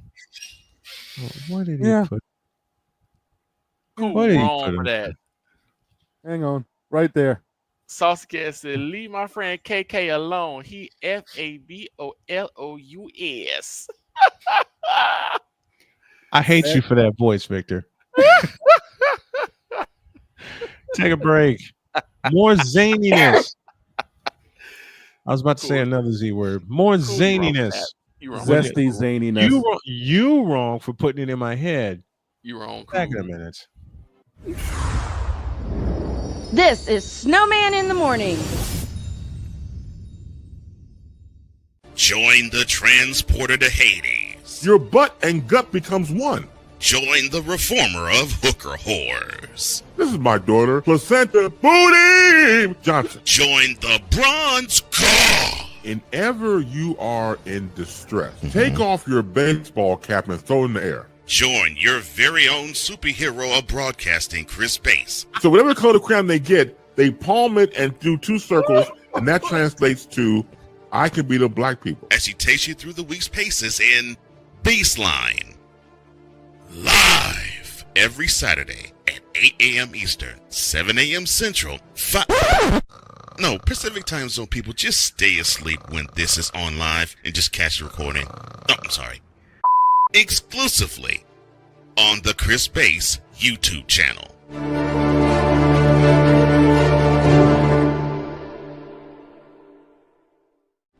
Are you ready to upgrade your coffee game? Prepare for an invasion of flavor with Invader Coffee. It's the caffeinated elixir that fuels champions, the blend that pushes boundaries. Whether you're battling deadlines or exploring uncharted territories, Invader Coffee has your back. Join the invasion at invadercoffee.com and taste the difference for yourself. Use the code SNOWMAN for 15% off your first order. Invader Coffee, veteran owned.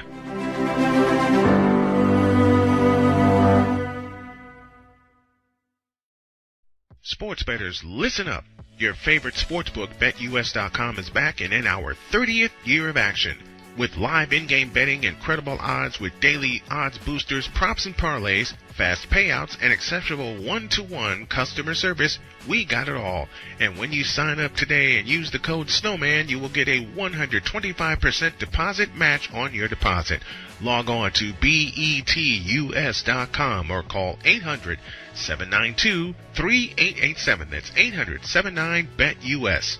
BetUS.com, where the game begins.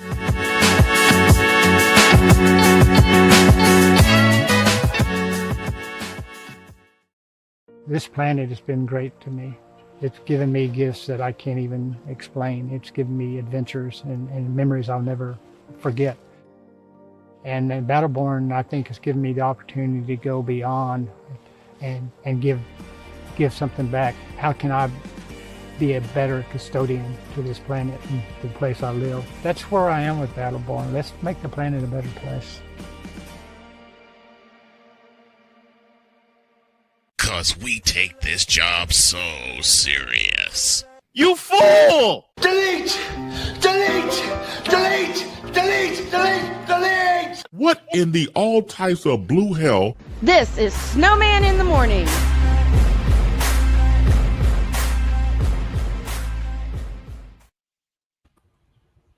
Last night in Texas, Shane O'Mac got hope when the Red Sox had a 4-run rally in the 7th. Yep. To cut it to 1 at 7-6.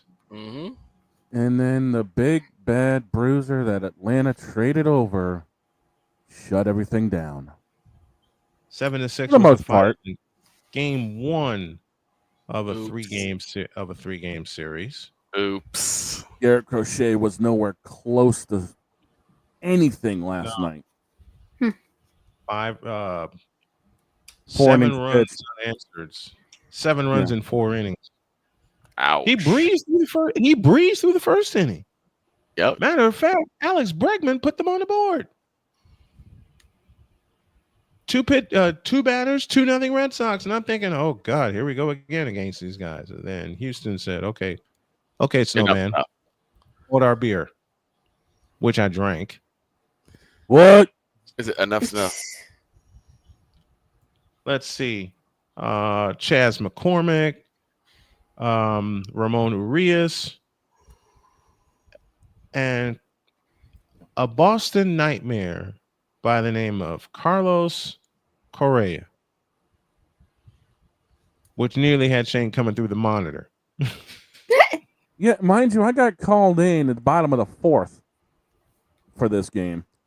And it's like, you got to be kidding me.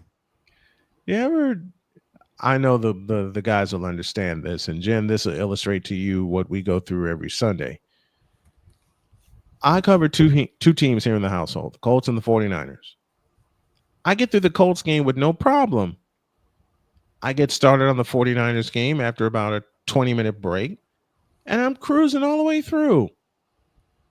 And then my body goes, yeah. You hit that wall about 3 or 4 pitches into the bottom of the 8th. Oh man, that wall was not nice to me. And to think that you've got a twin coming up tonight. I have a twin cast tonight. You sure you're going to be able to make it through it? I'll make it. How quick before I get the text message, you need to be in studio? I don't know. Because what I'm going to do is get through the Fever game with about 5 of these full of ice water. Mm-hmm. And 3 of these full of tea. Nice. Then I'll finish the Astros game, and then I'm going right to bed. But 7-6. Matter of fact, let's do our game break. Oh, time for the update. Yeah, it's time for the seat. English.exe has failed horribly. Please reboot. All right, let's go. I need that sound when that happens. With that crap. Right. It is time now for the snowman. Time. False start. False start. Yeah, exactly. I need a 15-yard false start on that one. I think I was just told trying to mispronounce 15. I'm the wordsmith of the household, and I'm not supposed to fumble words like SeatGeek. And of course, y'all know my wife teases me all the time about that. About when I fumble words. Are y'all ready? I think that's my brain. Being told, See you later. And Shut up, fool. Oh, God. See you later. Yes. Something like that. Yep. Which I used both phrases of Robert Ford's last night. You did that against. I did that against the Yankees. Yes, on against Sunday. the Yankees. Yep. On Correa's home run in the 9th inning. Yes, you did. I went full Washington Nationals with Charlie Slows on Altuve's home run. Right. On Sunday. And then last night, Chas McCormick hit a bomb. And I said, kiss it goodbye. And then Urias hit a home run. And I said, see you later. Yes. All right, folks. Let me stop bleeping around here. It's time now for the scoreboard update. Go for it, Victor. It's Snowman SeatGeek scoreboard cute queen update. Brought to you by SeatGeek, where fans can fan. All right, let's start off with the Philadelphia Phillies beating the Cincinnati Reds 4-1. Yankees actually get in the win column and beat the Twins 6-2. The Pirates lose to the Brewers 7-1. Ouch. Poor Pirates. The Royals get a win over the Washington Nationals 7-4. The White Sox, of course, they lose yet again to the Detroit Tigers. Tigers are on their winning ways. The Colorado Rockies lose to the St. Louis Cardinals. You'll see the Cardinals in the win column. The Diamondbacks lose to the Rangers. And the Astros, as you heard from some earlier, won over the Boston Red Sox. Sorry, dog, 7-6. Well, it was still a good game to call.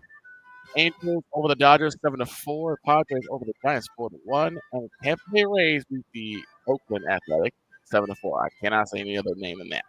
All right, these matchups are here. You ready, dog?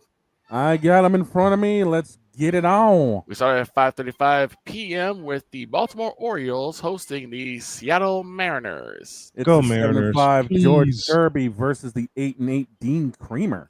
5:40 p.m. see the Philadelphia Phillies, JJ's team, taking on the Cincinnati Reds in Cincinnati. The 8-5 Ranger Suarez versus the 9-9 Brady Singer. The Cleveland Guardians take on the Fish of Florida, the Miami Marlins. Who's on the bump for these teams? The 6-2 Jansen Junk from Miami versus the 7-9 Logan Allen for Cleveland. The New York Yankees try to continue their winning ways over the Minnesota Twins in their second game. 6:05 p.m. is the time. Who's on the bump? Minnesota has yet to declare who is starting, so expect a spot starter in their pitching, while the Yankees are throwing the 11-7 Carlos Rodon. As I said, we have the the Cubs taking on the Toronto Blue Jays, and that is in Canada. Who is on the bump? Oh, that's in Skydome. The 5-7 Ben Brown versus the 8-4 Jose Berrios. The ATL Braves take on the New York Mets at 6:10 p.m. Who's on the bump for these teams? The 5-9 Spencer Strider versus the 9-6 Clay Holmes. The Brew Crew from Brewtown, the Milwaukee Brewers, taking on the Pittsburgh Pirates, and that is in Milwaukee. Who's on the bump at 6:40? For Pittsburgh, it's the 7-8 Mr. Livy Dunn. Mr. Paul Skeens versus the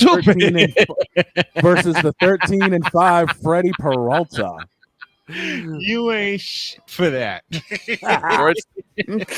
Droids Royals from the Kansas City. You stupid. Droids crew from the Kansas City. The Royals take on the Washington Nationals in their second game. 6:40 p.m. is the pitch time. Who's on the bump? The 7-12 Mitchell Parker looking to turn around for Washington versus the 6-9 Michael Waka. At 6:40 p.m., you had the Detroit Tigers and Motor City coming to the Windy City to take on the White Sox. The White Sox have yet to announce their starter, while Detroit will be throwing the 6-11 Jack Flaherty. Come on, White Sox. Y'all got a couple left this season. Come on, White Sox. We hope so. The Colorado Rockies at 6:45 p.m. will do battle in the Lou, take on the Cardinals. It's the 2-12 Kyle Freeland for Colorado versus the 6-9 Matthew Liberatore for St. Louis. 7:05 p.m. starts off with the Diamondbacks of Arizona taking on them Texas Rangers. The 1-2 Anthony DeScalfarini versus the 7-6 Jack Leiter. 7:10 p.m. You have the next game against these two teams, and you have the Dog versus Snowman, the Red Sox versus the Astros. The newly acquired, currently 6-8 Dustin May for Boston, being countered by the 1-2 Spencer Arguetti for Houston. The Dodgers taking on the Angels of California, or Anaheim, however you want to call it. 8:38 p.m. is the start time. Who's on the bump?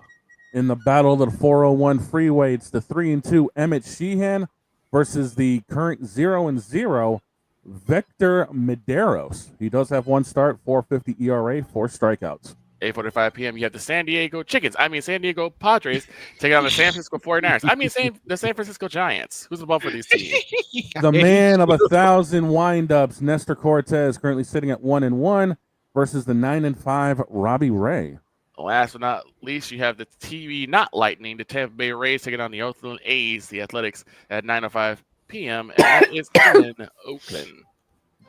Sacramento, but who really gives a crap? It's the 8-8 Shane Baz versus the 5-6 Jacob Lopez. That's your teams, that's your matchups, that's your scores, and that's your scoreboard. SeatGeek, Snowman, Kitty Queen update. Brought to you again by SeatGeek, where fans can fan. If you want to watch either of these games, you want to watch some NFL, or if you want to watch Blackpink, go ahead and look up SeatGeek for the best seats. I love the improvisation. I just heard like this sharp inhale, like you heard two of them. Yep. You didn't hear one. You heard two of them. By the way, I'm working on an extra truck.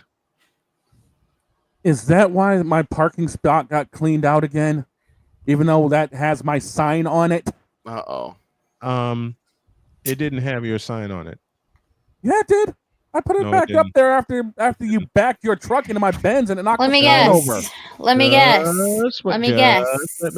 Let me explain. Let me explain. Okay. Your spot got moved. Why? I always park. think? I always Who do you need a did front it? door. I'm not authorized to speak on the reason at this time. But your spot got moved. Well, where is it now? The commissioner took it again. Promise me you won't kill me. Try me. Behind Lansdowne Street. Why that parking way out in Boston? I always park next to the studio. Why am I parking out right behind the Green Monster? Because that's where your piece of truck belongs. Will you keep out of this? No. I'll have you know it's not a truck. It's an 87 Mercedes-Benz AMG Hammer, commish. I mean, It's a piece Dawn. that's in the way. Dawn, Oh, look on the bright God. side. When you make your VTuber debut, you won't have to park a car there anymore. But he doesn't have a car. Literally, just snap your fingers and you're there. That's what I do. Well, he doesn't have a car to park anyway. At least that's Oh what she no! Kamish, I don't even have a car myself. That was Father. I get Docker. chauffeured around everywhere. That's the life of a goddess, after all. Well, he wishes he could just chauffeur around everywhere, but that's not what she said. We're going to break. Cute queen goddess, you wear many We're crowns, going ma'am. to break. Hey, detective, no one allowed you in here. I go, I want. Oh, we're going to break. Did you bring your bottle with you? No, Vic says I can't have it. Yes, Why? you can't have it. Why Because- can't? Why? Because I keep bringing on Brad Marchand going to the Panthers. You jackass. I'm surprised you're not bragging on Nathan Rourke going back to Canada after the Patriots screwed him over. That's because they trusted 38-day-old Mayo and Brisket. Mayo and Ew. That Yeah. sounds absolutely gross, and I don't even want to think about it. How about we just go to the gross. break? That's If you think that's bad, you also add mustard. Nope, I'm out. Go to break, please. We'll be right. Go to We'll break. be right Go to break. back. Period 3 after this. Just go to break. Just go to break. This is Snowman in the Morning.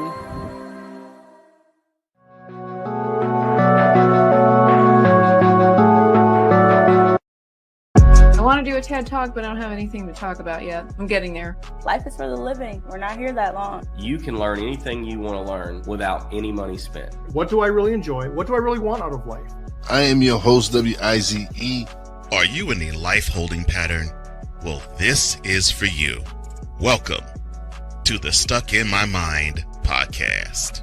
Live every Monday, Tuesday, and Wednesday at 4 p.m. Central.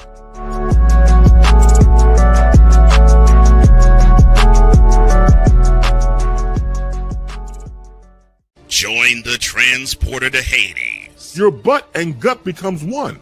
Join the reformer of hooker whores. This is my daughter, Placenta Booty Johnson. Join the bronze car. Whenever you are in distress, take off your baseball cap and throw it in the air. Join your very own superhero of broadcasting, Chris Bass. So whatever color crayon they get, they palm it and do 2 circles, and that translates to I can be the black people. As he takes you through the week's paces in Baseline. Live every Saturday at 8 a.m. Eastern, 7 a.m. Central, Pacific Time Zone people, just stay asleep when this is on live and just catch the recording. Oh, I'm sorry. Exclusively on the Chris Bass YouTube channel.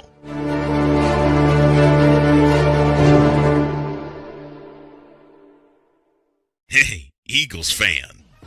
Join my man Cool McCain and a host of others as they break down every single game, every single week in an objective manner, and also from a fan's perspective as well. Remember, This cast feels just like you. Nobody likes you. And you don't care. Fly, Eagles, fly. Eagles Elite Podcast. Every Wednesday at 8:30 p.m. Eastern on YouTube and other podcast outlets.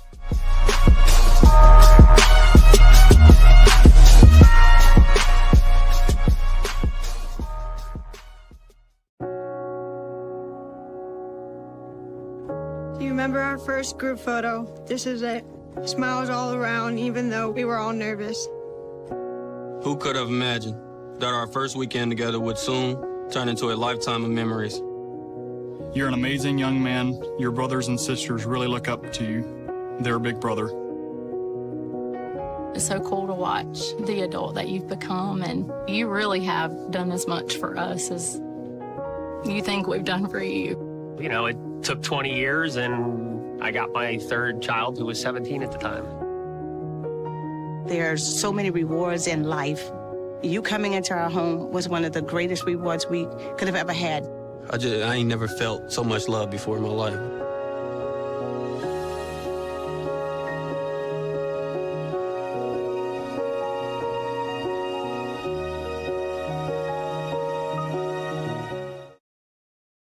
Whether it's news, the largest egg producer finds bird flu in chickens at a Texas plant, weather, devastating tornadoes rip through the heart of the United States, inspiration, a breast cancer survivor completed the journey of chemotherapy, and now begins a future one of matrimony, or sports. Michael Jordan is shown on a photo with Diddy. LeBron James has a video extolling the virtues of a Diddy party.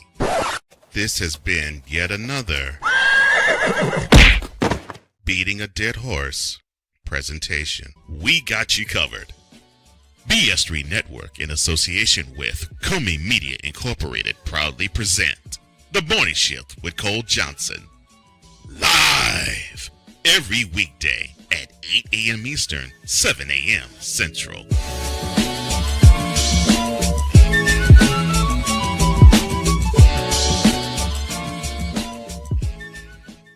Hey everyone, I'm joined by my old friend, Mr. Ellis Williams, AKA Mr. Biggs. You called me and you told me, you said, man, I got Car Shield and it worked. What made you get it? I have this old SUV and I know the manufacturer warranty is about to run out. I don't want to get stuck with expensive car repairs. Right.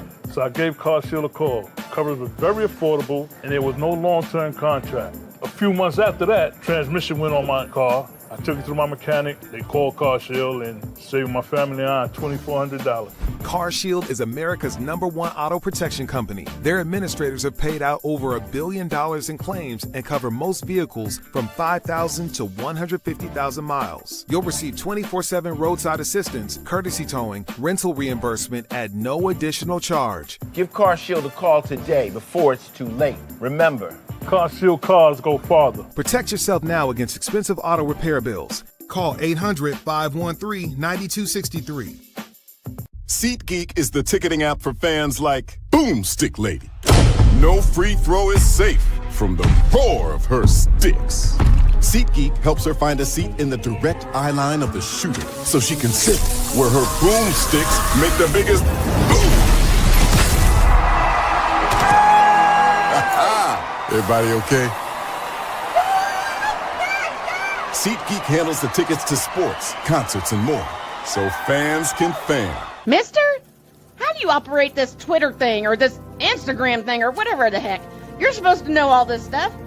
Anyway, welcome back to the show. This is Snowman in the Morning. My Benz is on Lansdowne Street. Really? Well, they had it towed there.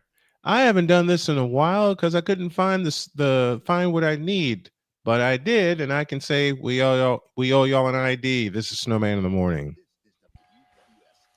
Chicago.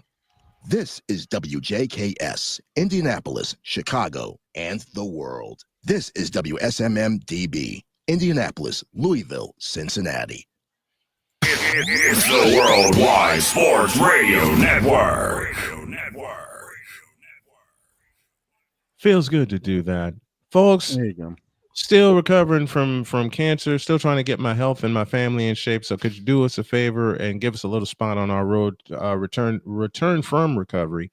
GoFund.me/Snowman's Road to Recovery. And if you want to help us in the immediate, you can do so by dropping us a super chat, or you make a donation to Cash App, cash.app/$tallman.2K50, because I want to help my family. That's one of the biggest reasons I do this. Speaking of family, there is someone waiting for us that's going to beat me up for not having her on because I was sick.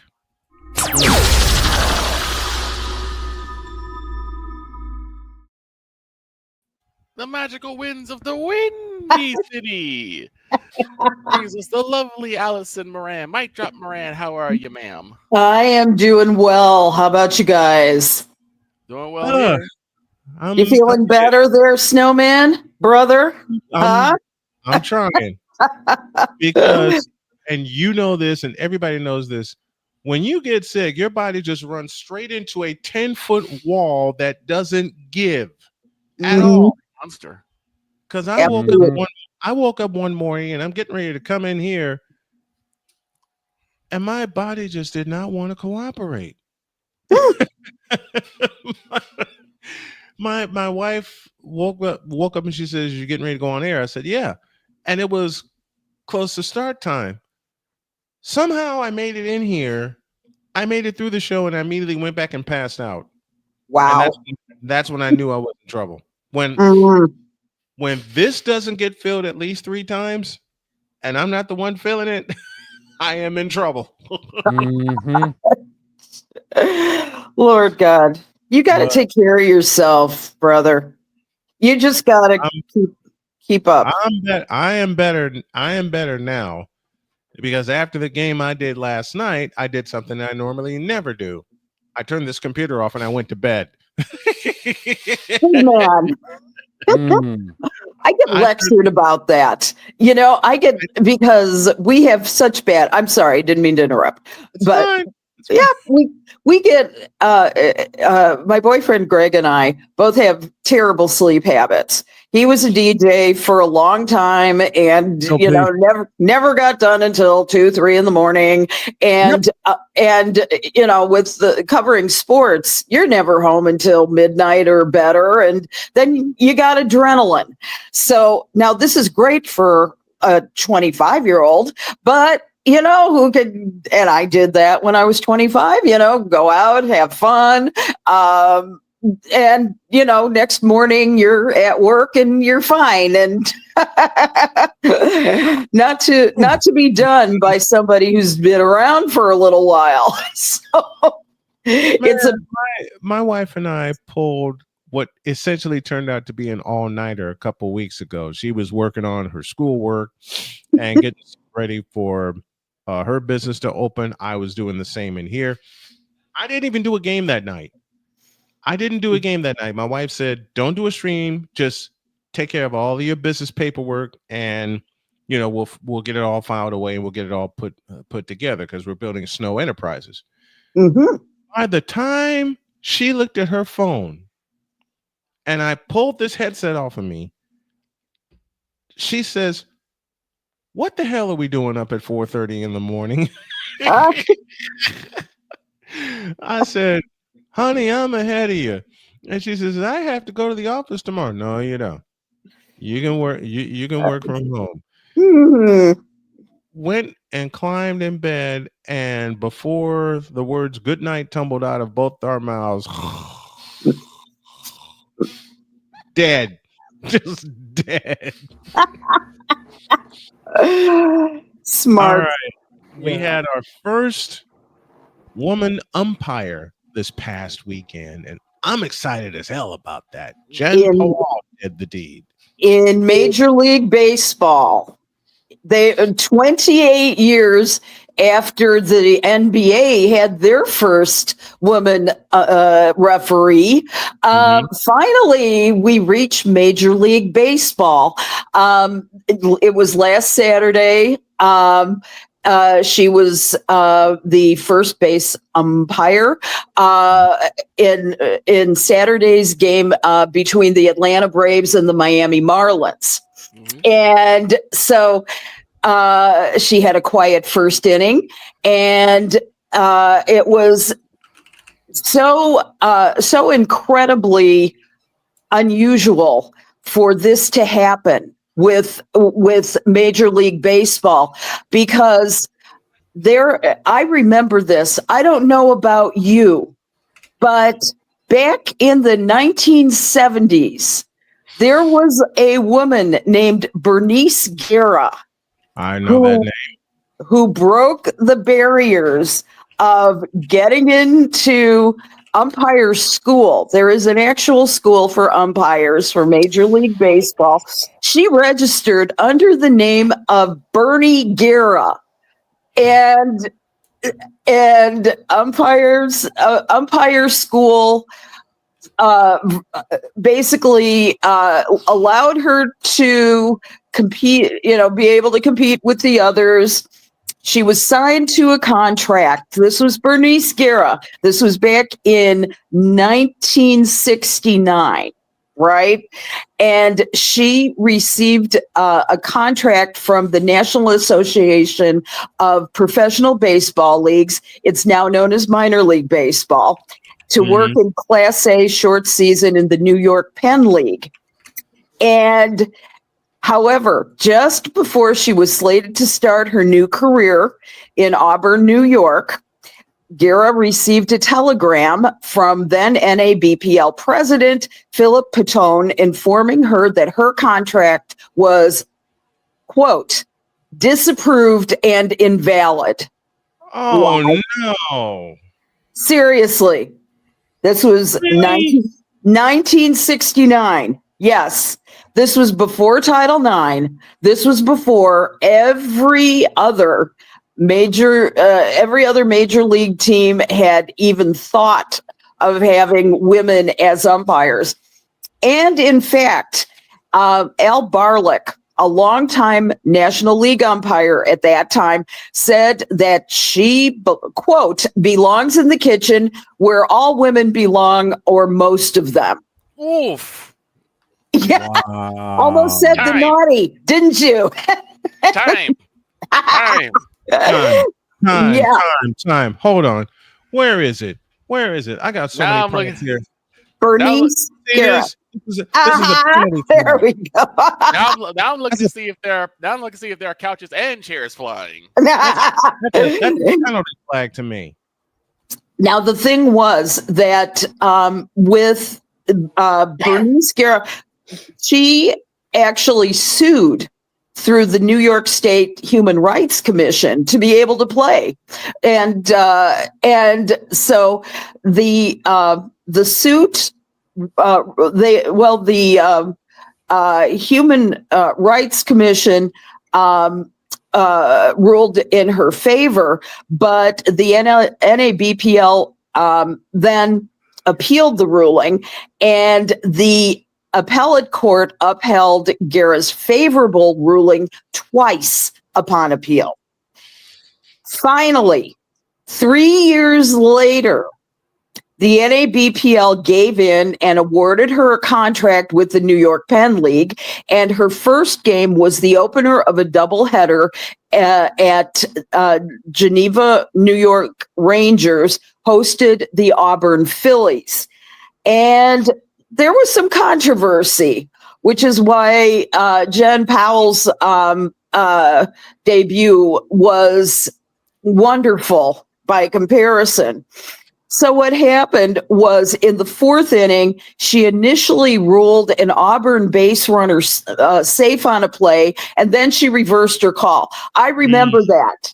I remember that day because it was on like ABC News or something like that, and she went like this, and then she went like that, and it was. Do you remember this? I mean, you were like 5.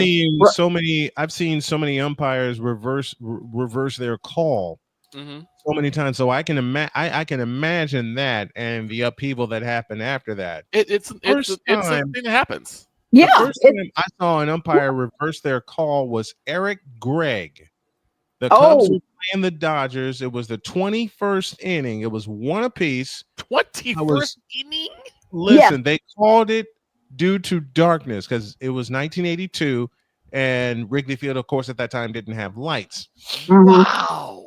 So they called it after 18 innings. They resumed on WGN the next day at noon. And my dad comes downstairs and he says, "Do you believe they're still playing?" And I said, "What?" So we both ran to the television, turned it on, and there was a play at the plate where Eric Gregg was initially going to call the Dodgers runner out, but then at the last second, he sees the ball dropped by Jody Davis. There's a name for you. And he started to punch him out, but then the ball flies out, and then he gives the safe sign. Waves his hands out. Yeah. 30,000 people at Wrigley Field went ballistic. They were going to riot. And they kept showing the replay, and Harry and Lou Boudreau were talking about it. Yes, I remember Lou Boudreau. Lou Boudreau were talking about it, but then they see that, and Harry got mad. All right. I've never heard Harry Carey get that angry until they took a look at the replay. And then Harry says, "I apologize. That was a good call because the ball dropped out." And we clearly see the ball. We didn't when it was live, it was a bang bang play. Yeah. It's one of the things where play. It's one of the things where you start to kind of appreciate the whole in reviews more when umpires can take a second look at the play so that they're like, okay, did I get this right? Did I not get this right? Because at some point, and that's things like that's a lot of them are doing like what the NFL does with the challenges, or at least the reviews. They're able to say, let's take a look at this, make sure we get this right. Yeah. Because the umpires are the only groups that like can just flat out just eject somebody just because of argument thrown out. They can just toss them. They could just toss somebody. I've had to do it as an umpire. I've had to do it. And when that happened, the coach came up to me. We were arguing, but you know the strangest thing? We were both trying to stifle a laugh. Yeah, right. We were both trying to stifle a laugh, and the coach looks at me and he says, "Is this one of your first games?" I said, "Yes." And I'm on the verge of tears, and two, he put his hand on my shoulder as if to comfort me, and he says, "You're gonna be fine. Just toss me, and we'll make it look good, and we'll make it look good in front of the kids." So I went full Dutch Rennert and tossed him. And after the game, me and the coach were cracking up. Love that. That's great. We were sitting there cracking up, and he said, how nervous were you?" I said, "Let's see. I'm a baseball rat. I'm a baseball announcer. I love kids, and I'm umpiring one of my first baseball games." It was like my third game in that year. It's 2004. I said, it's like my third game in. I didn't know what the heck to do because everything happened so fast. Right. Because what a lot of people don't realize, when you become an official, I've done it for football, and I've done it for baseball, and I've done it for softball. When you become an official, you think the game speeds up when you're in the booth? It's even faster when you're behind the plate. Because it's split second. It's split second. You have to make that call real quick. Yes. Yeah. It was just so wild when the coach. I really thought the coach was going to do something bad, and I heard him giggle, and I thought, okay, we're going to be all right. And I'm like, that's a seasoned coach. That's a coach that's been through that's the the ringer. veteran coach. When he can tell the temperament of an umpire and know that they might be a little nervous, he's like, all right, first time we can manage this. It's a lot like professional wrestling. You kind of know who you're working with, and you're able to make it look good in front of the fans. Right. Yes. Yep. Right. Yeah. So true. All the kids were coming up to me. They were shaking my hand, and the kids went and met with their coaches, and the one coach that got me, we sat down, we had a nice talk about it. And boy, when I tell you, when we were cracking up for at least 20 minutes about that, especially when I went full Dutch Renard and rang him up and tossed him, the kids were cheering, the fans were cheering, and they all knew what the setup was. Mm-hmm. They all figured out what the setup was. But yeah, Jen Powell making history. No kidding. Shall we hear the final part of the Bernice Guerra saga, though? Because when you think how far the world has come, you have to wonder why anybody wants to torpedo us back into the 1950s or to these kinds of issues that were raised back in the 1970s. So the thing was, this game was played in 1972. Understand that. Mm-hmm. Okay. And so anyway, as we were saying, it was because of a mistake and, reversing the call. Okay. This opened the door for the Auburn manager. His name was Nolan Campbell, to not only challenge her decision, but to say that she should be, quote, in the kitchen peeling potatoes. And for which he was ejected. This man got his start from Andy Kaufman. Yeah. Kaufman was being a wrestler. This dude was being a jerk. Exactly. And jerk. A real jerk, yeah. And interestingly enough, now following that game, she abruptly retired because, according to some published reports, her fellow umpires refused to cooperate with her on the field. And I unquote. She said, I could beat them in the courts, but I can't beat them on the field. And because nobody was prepared to welcome a woman into umpiring. That's crazy. And this was 53 years ago? I mean, this was just after the passage of Title IX, which was June of 1972. And then, however, the story does actually have a happy ending. At the end of all of that, what she did was she moved on to a job in community relations and promotions at the New York Mets. And she worked there until she and her husband retired to Florida. She had, unfortunately, an early demise.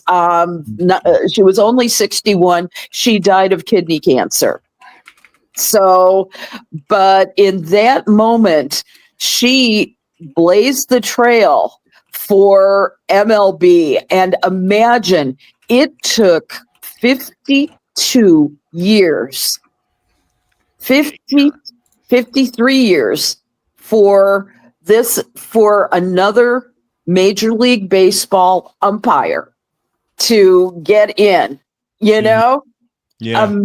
Imagine. And the thing is that Powell was so lucky in that regard. Powell was so very lucky in the sense that she really had acceptance along the way to do what she did. She's a Jersey girl. She ain't going to take no you-know-what. She's 48 years old. She was, in 2024, she was the first woman to umpire a spring training game since 2007. She was also the first woman to umpire a AAA championship game. So she came very well prepared for this. And but let's say this, the she also was a 3-time all-conference softball selection pick at Hofstra University, and she worked as an NCAA softball umpire from 2010 to 2016. Now, it was 28 years it took after the NBA gender barrier was broken, 10 years after the NFL hired its first full-time female official. Men's Soccer World Cup first hired a female referee 3 years ago. And you know who's the lone holdout? Who's that? Yes. The NHL? Yes. NHL. That was my first guess. Bing, bing, bing, bing. Yes. The NHL. Why? Why? Education. My lone guess would be same reason that it took so long for the others to come around. I would say same reasoning, same thinking. I would say that it is high time. There are not a whole lot of different rules in between the NHL and the PWHL. There is no reason for them not to have a woman official calling games. We're making sure that the rules are followed. How difficult is that? It doesn't make any sense.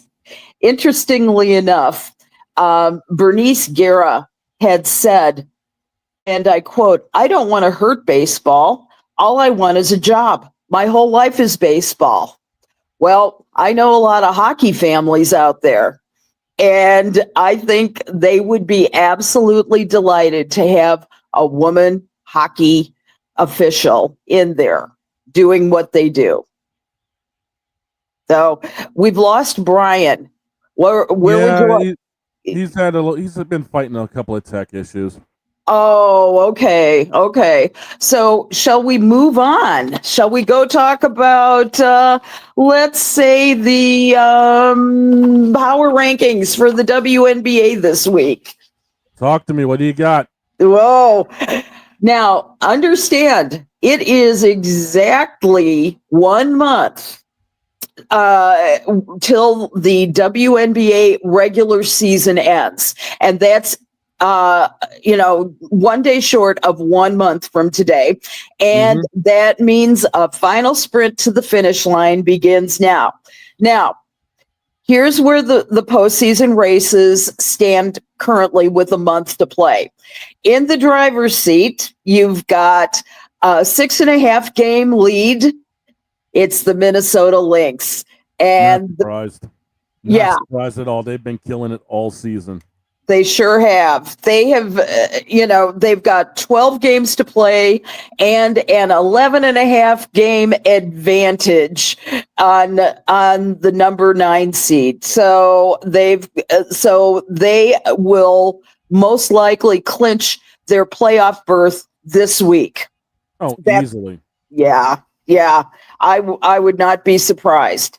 Now, in other races, you've got a race for home court.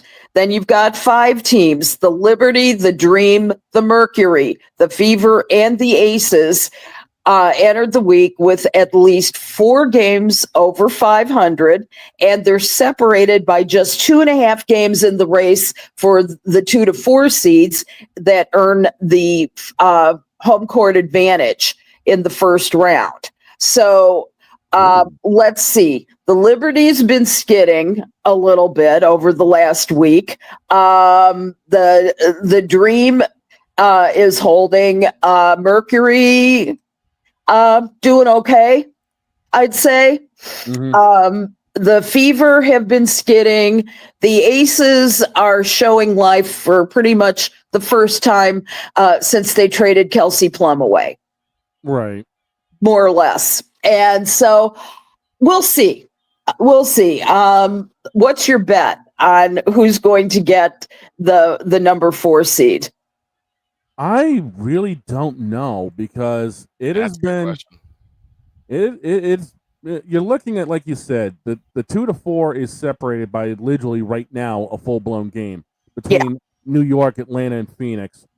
Honestly, I would almost say New York should be able to hang on to the 2 because of the schedule. But I wouldn't be surprised if Atlanta pulls in a little bit of an upset on them. Yeah. I wouldn't be at all surprised. They've right now got and you'll forgive me, the fever to do so. I see what you did there.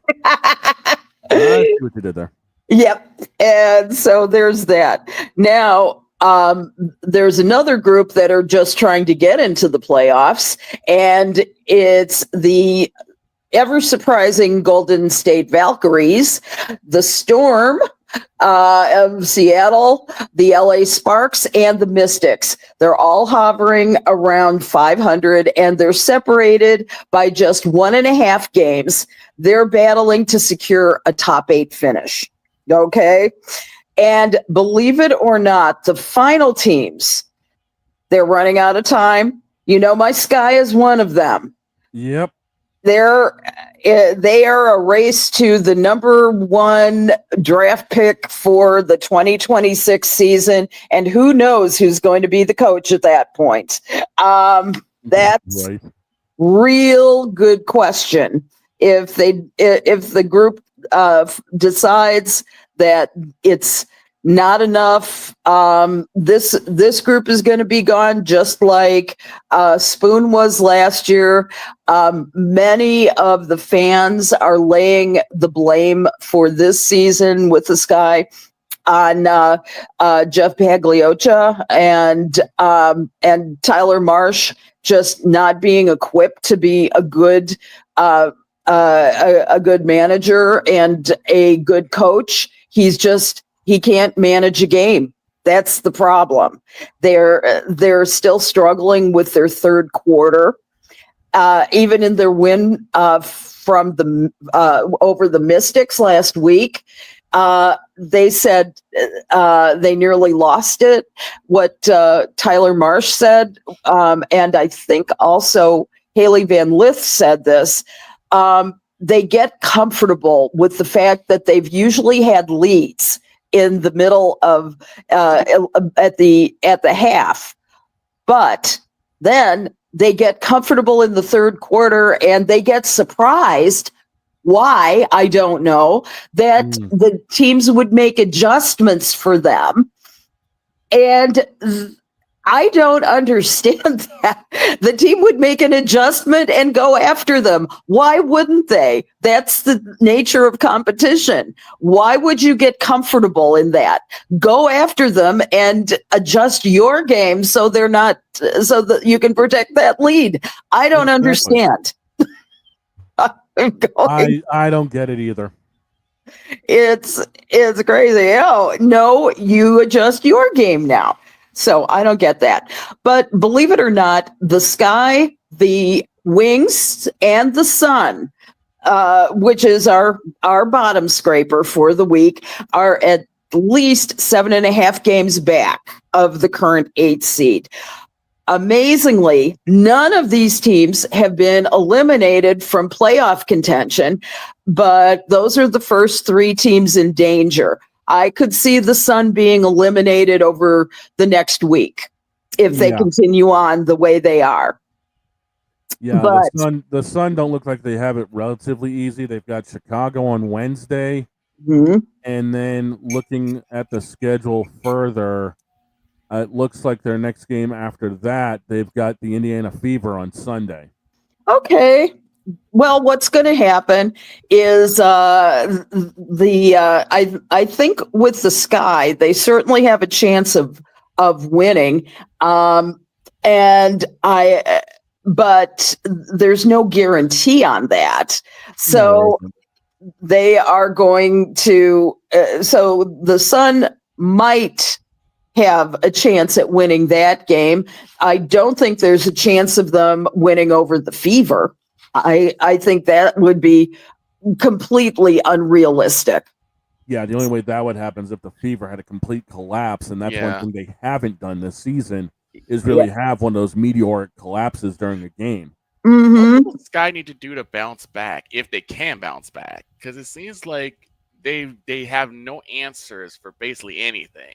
They don't. The only thing that they can do, and they know the answers to this because they answer them correctly in the post-game press conferences, and they're like, well, collectively what they'll say is they know they have to regroup. They know they have to be more aggressive, and where I've seen them shine primarily is when they step up with their defense. And if they can do that, then they've got the chance. They have to give themselves chances for points. They've got to give themselves chances to shoot outside the paint, and they've got to be able to defend under the rim without Angel Reese. Now, there's no timeline on when Angel Reese is going to come back, so we can't rely on her.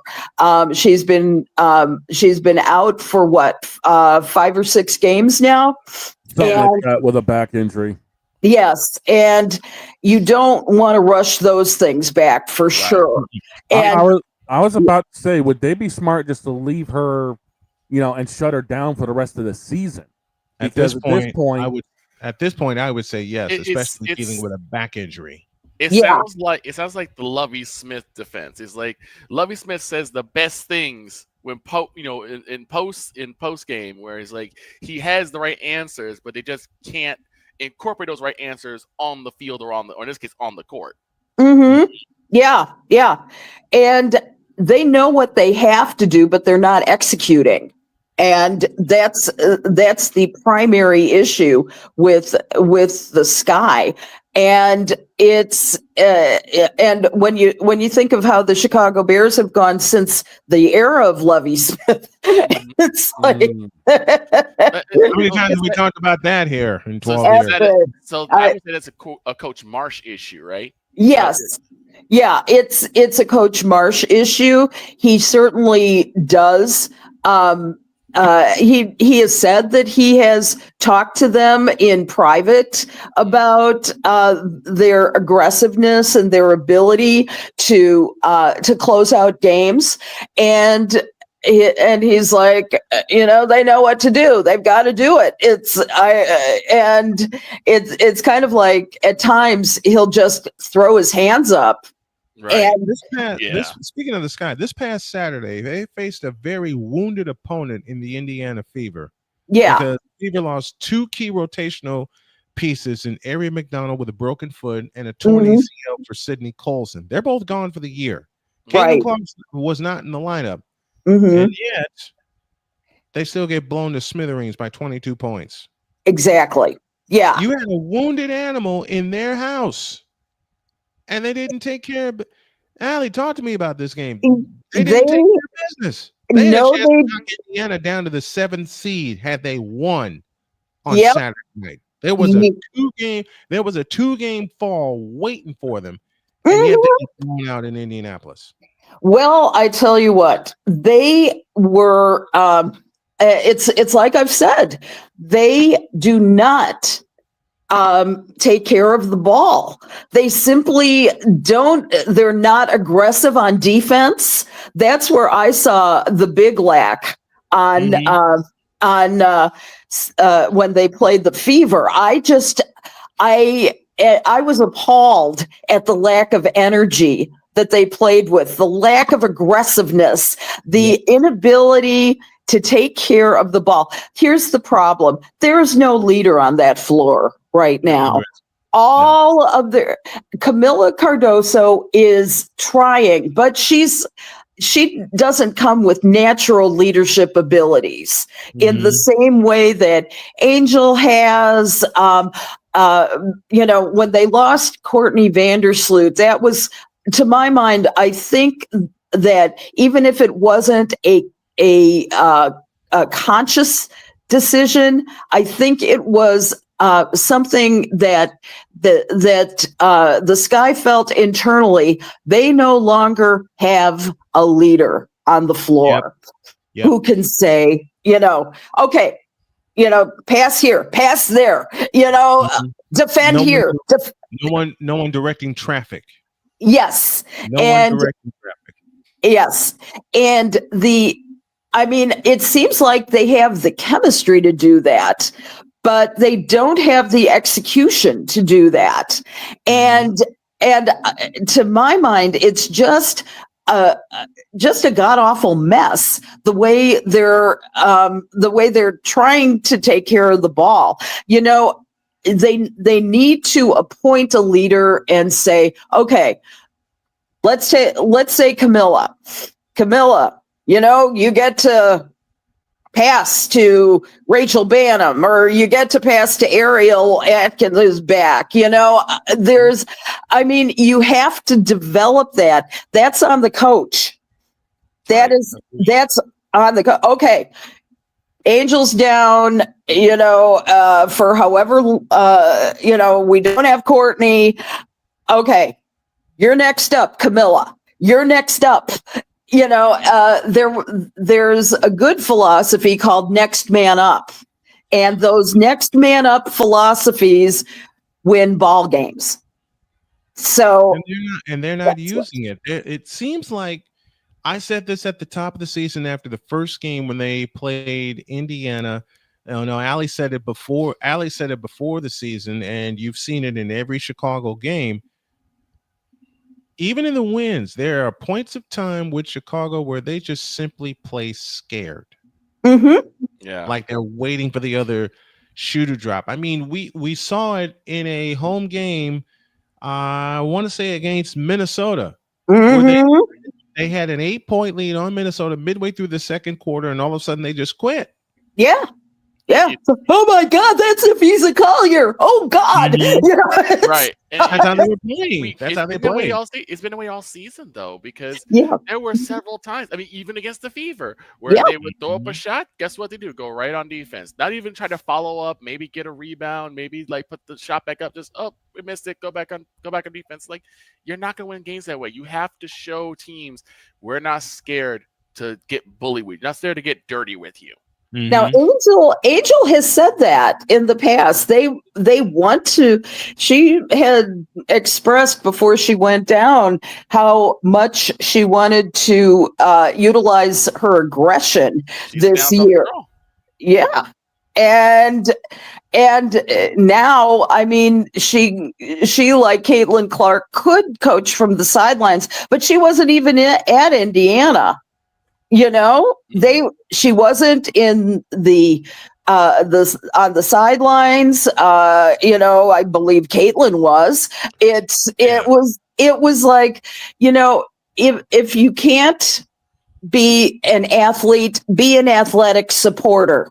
It's the great line from Greece. Now she's had more experience in the WNBA. She could do that leading if she wanted to, and she didn't.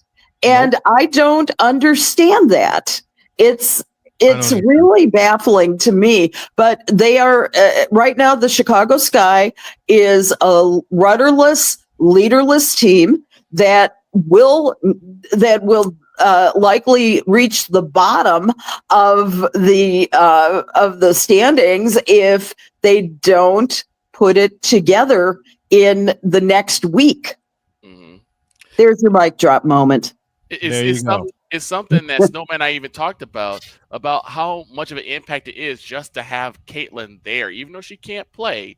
Yeah. Her being there has an impact because she's there for her team. They're like, okay, she's still riding with us. The absence of Angel being as you said, Victor, and everyone else has backed it up. You still feel the scepter of Caitlin Clark because she is there on the sideline. She is supporting her teammates. She is cheering her teammates. She's active even though she's not on the floor. Right. And she acts as an assistant coach. She's out there going, get it, she's as much right. She's the coach. She's telling them where to go during timeouts. And that's the thing. That's a big difference. Like Angel's absent. It kind of also sends a bad message because like, oh, Angel's is there for Angel, which I don't necessarily agree with, but that's the way I don't think so. Just the visuals of it is Yeah. like, oh, she's just there for her, and when she can't play, she's not there for the team. Meanwhile, Caitlyn is there, even though she can't go right now. She's there for her team. I mean, even during the 3-point contest, Angel wasn't playing, but she was there because her friend was there. Mm-hmm. Yeah, exactly. Supporting her teammates. Yeah. She is supporting her teammates. Now then, a subject we didn't get a chance to tackle last week. Uh-oh. We tackled earlier today and went completely off about it. And now we're going to allow Allie to do the same thing. Yeah. Which is this stupid crypto group throwing dildos on the floor. I'll leave that as a setup, and I'm going to give Allie the floor. What the hell? What the hell? 3-word drop right there.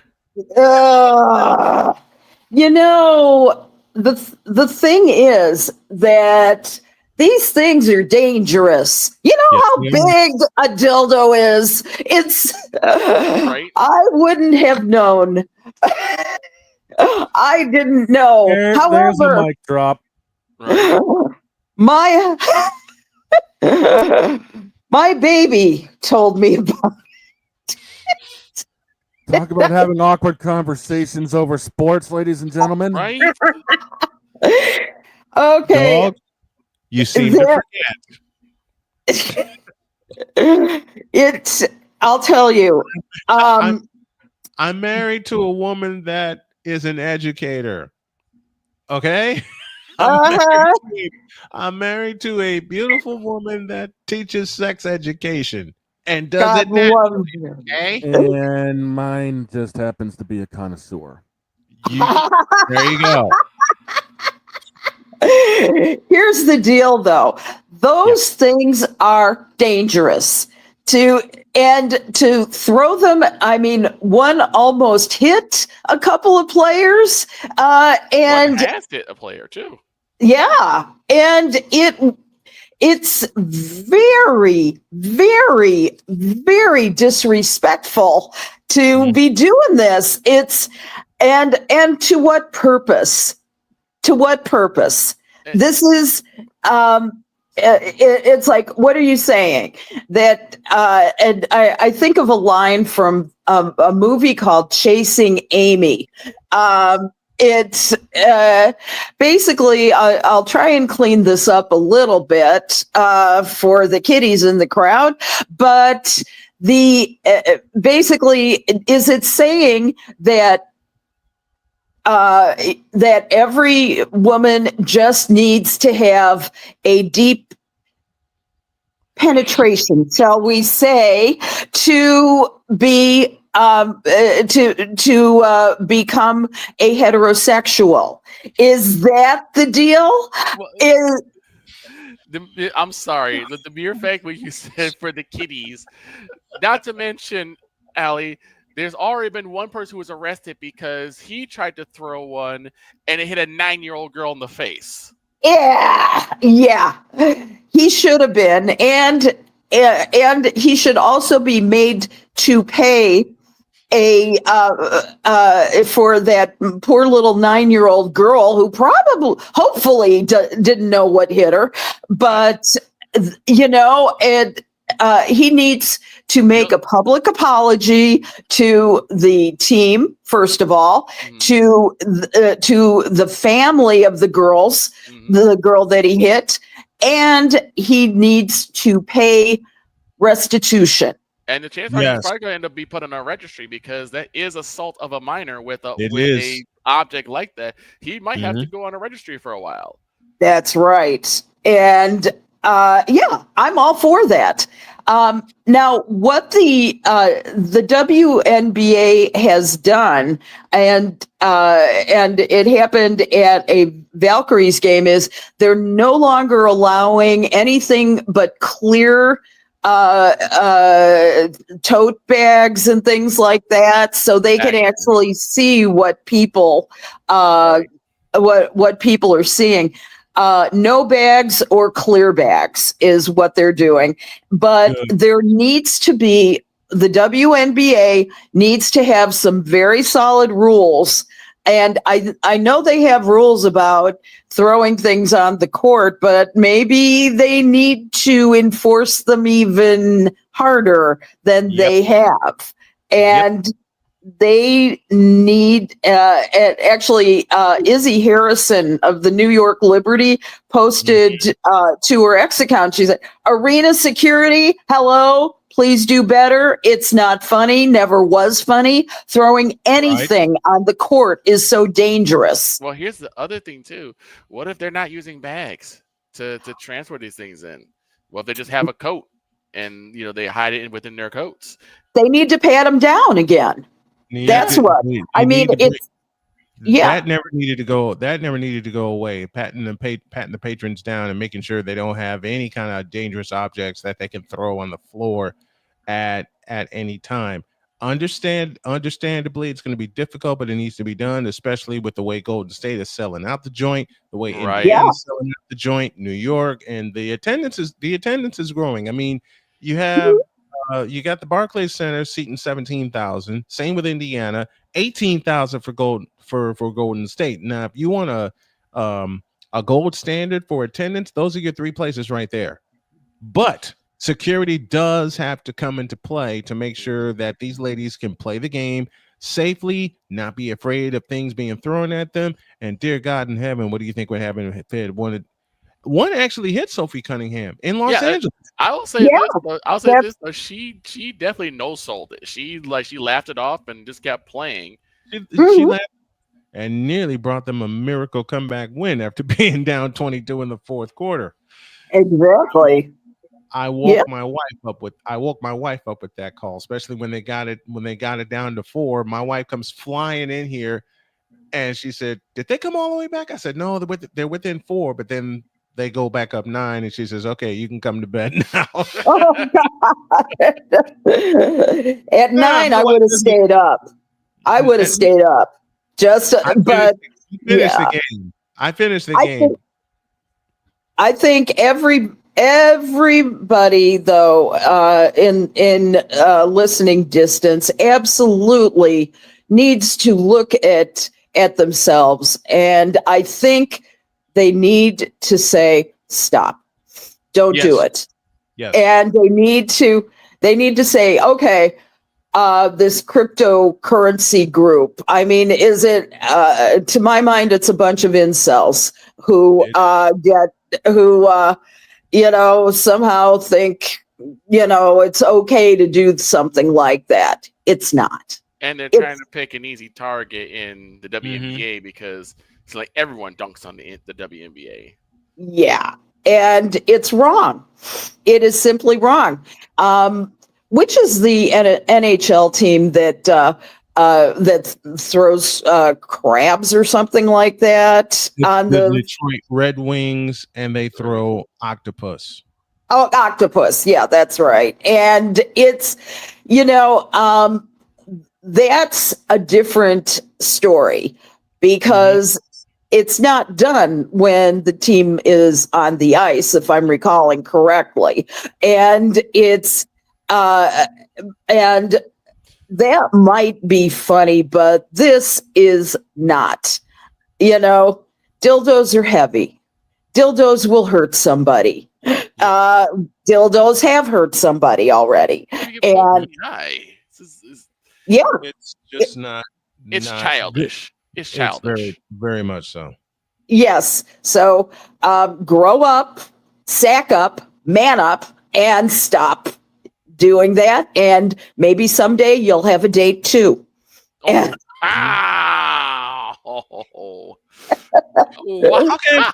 We can close up shop. That is a drop. That is a drop. That's our drop of the day. And believe me, I'm going to cut that one. Mic drop Morran joining us as she does each and every week. Yeah, we're closing up shop after that one. Thank you, Allie. That's we a wrap. love you very much. Can't wait to have you back on. We love you. Love you too. Love all of you. Have a great week.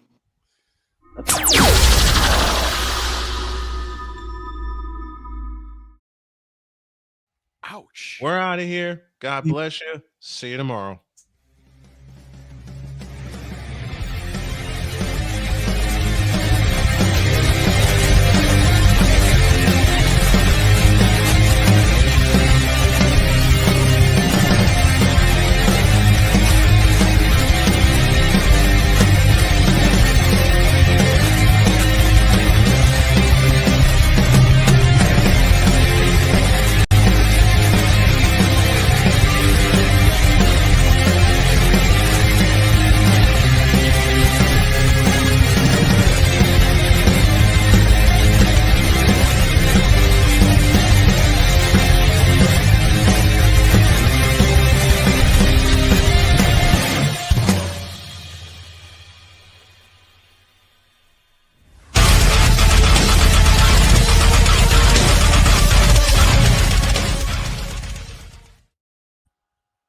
Hell no.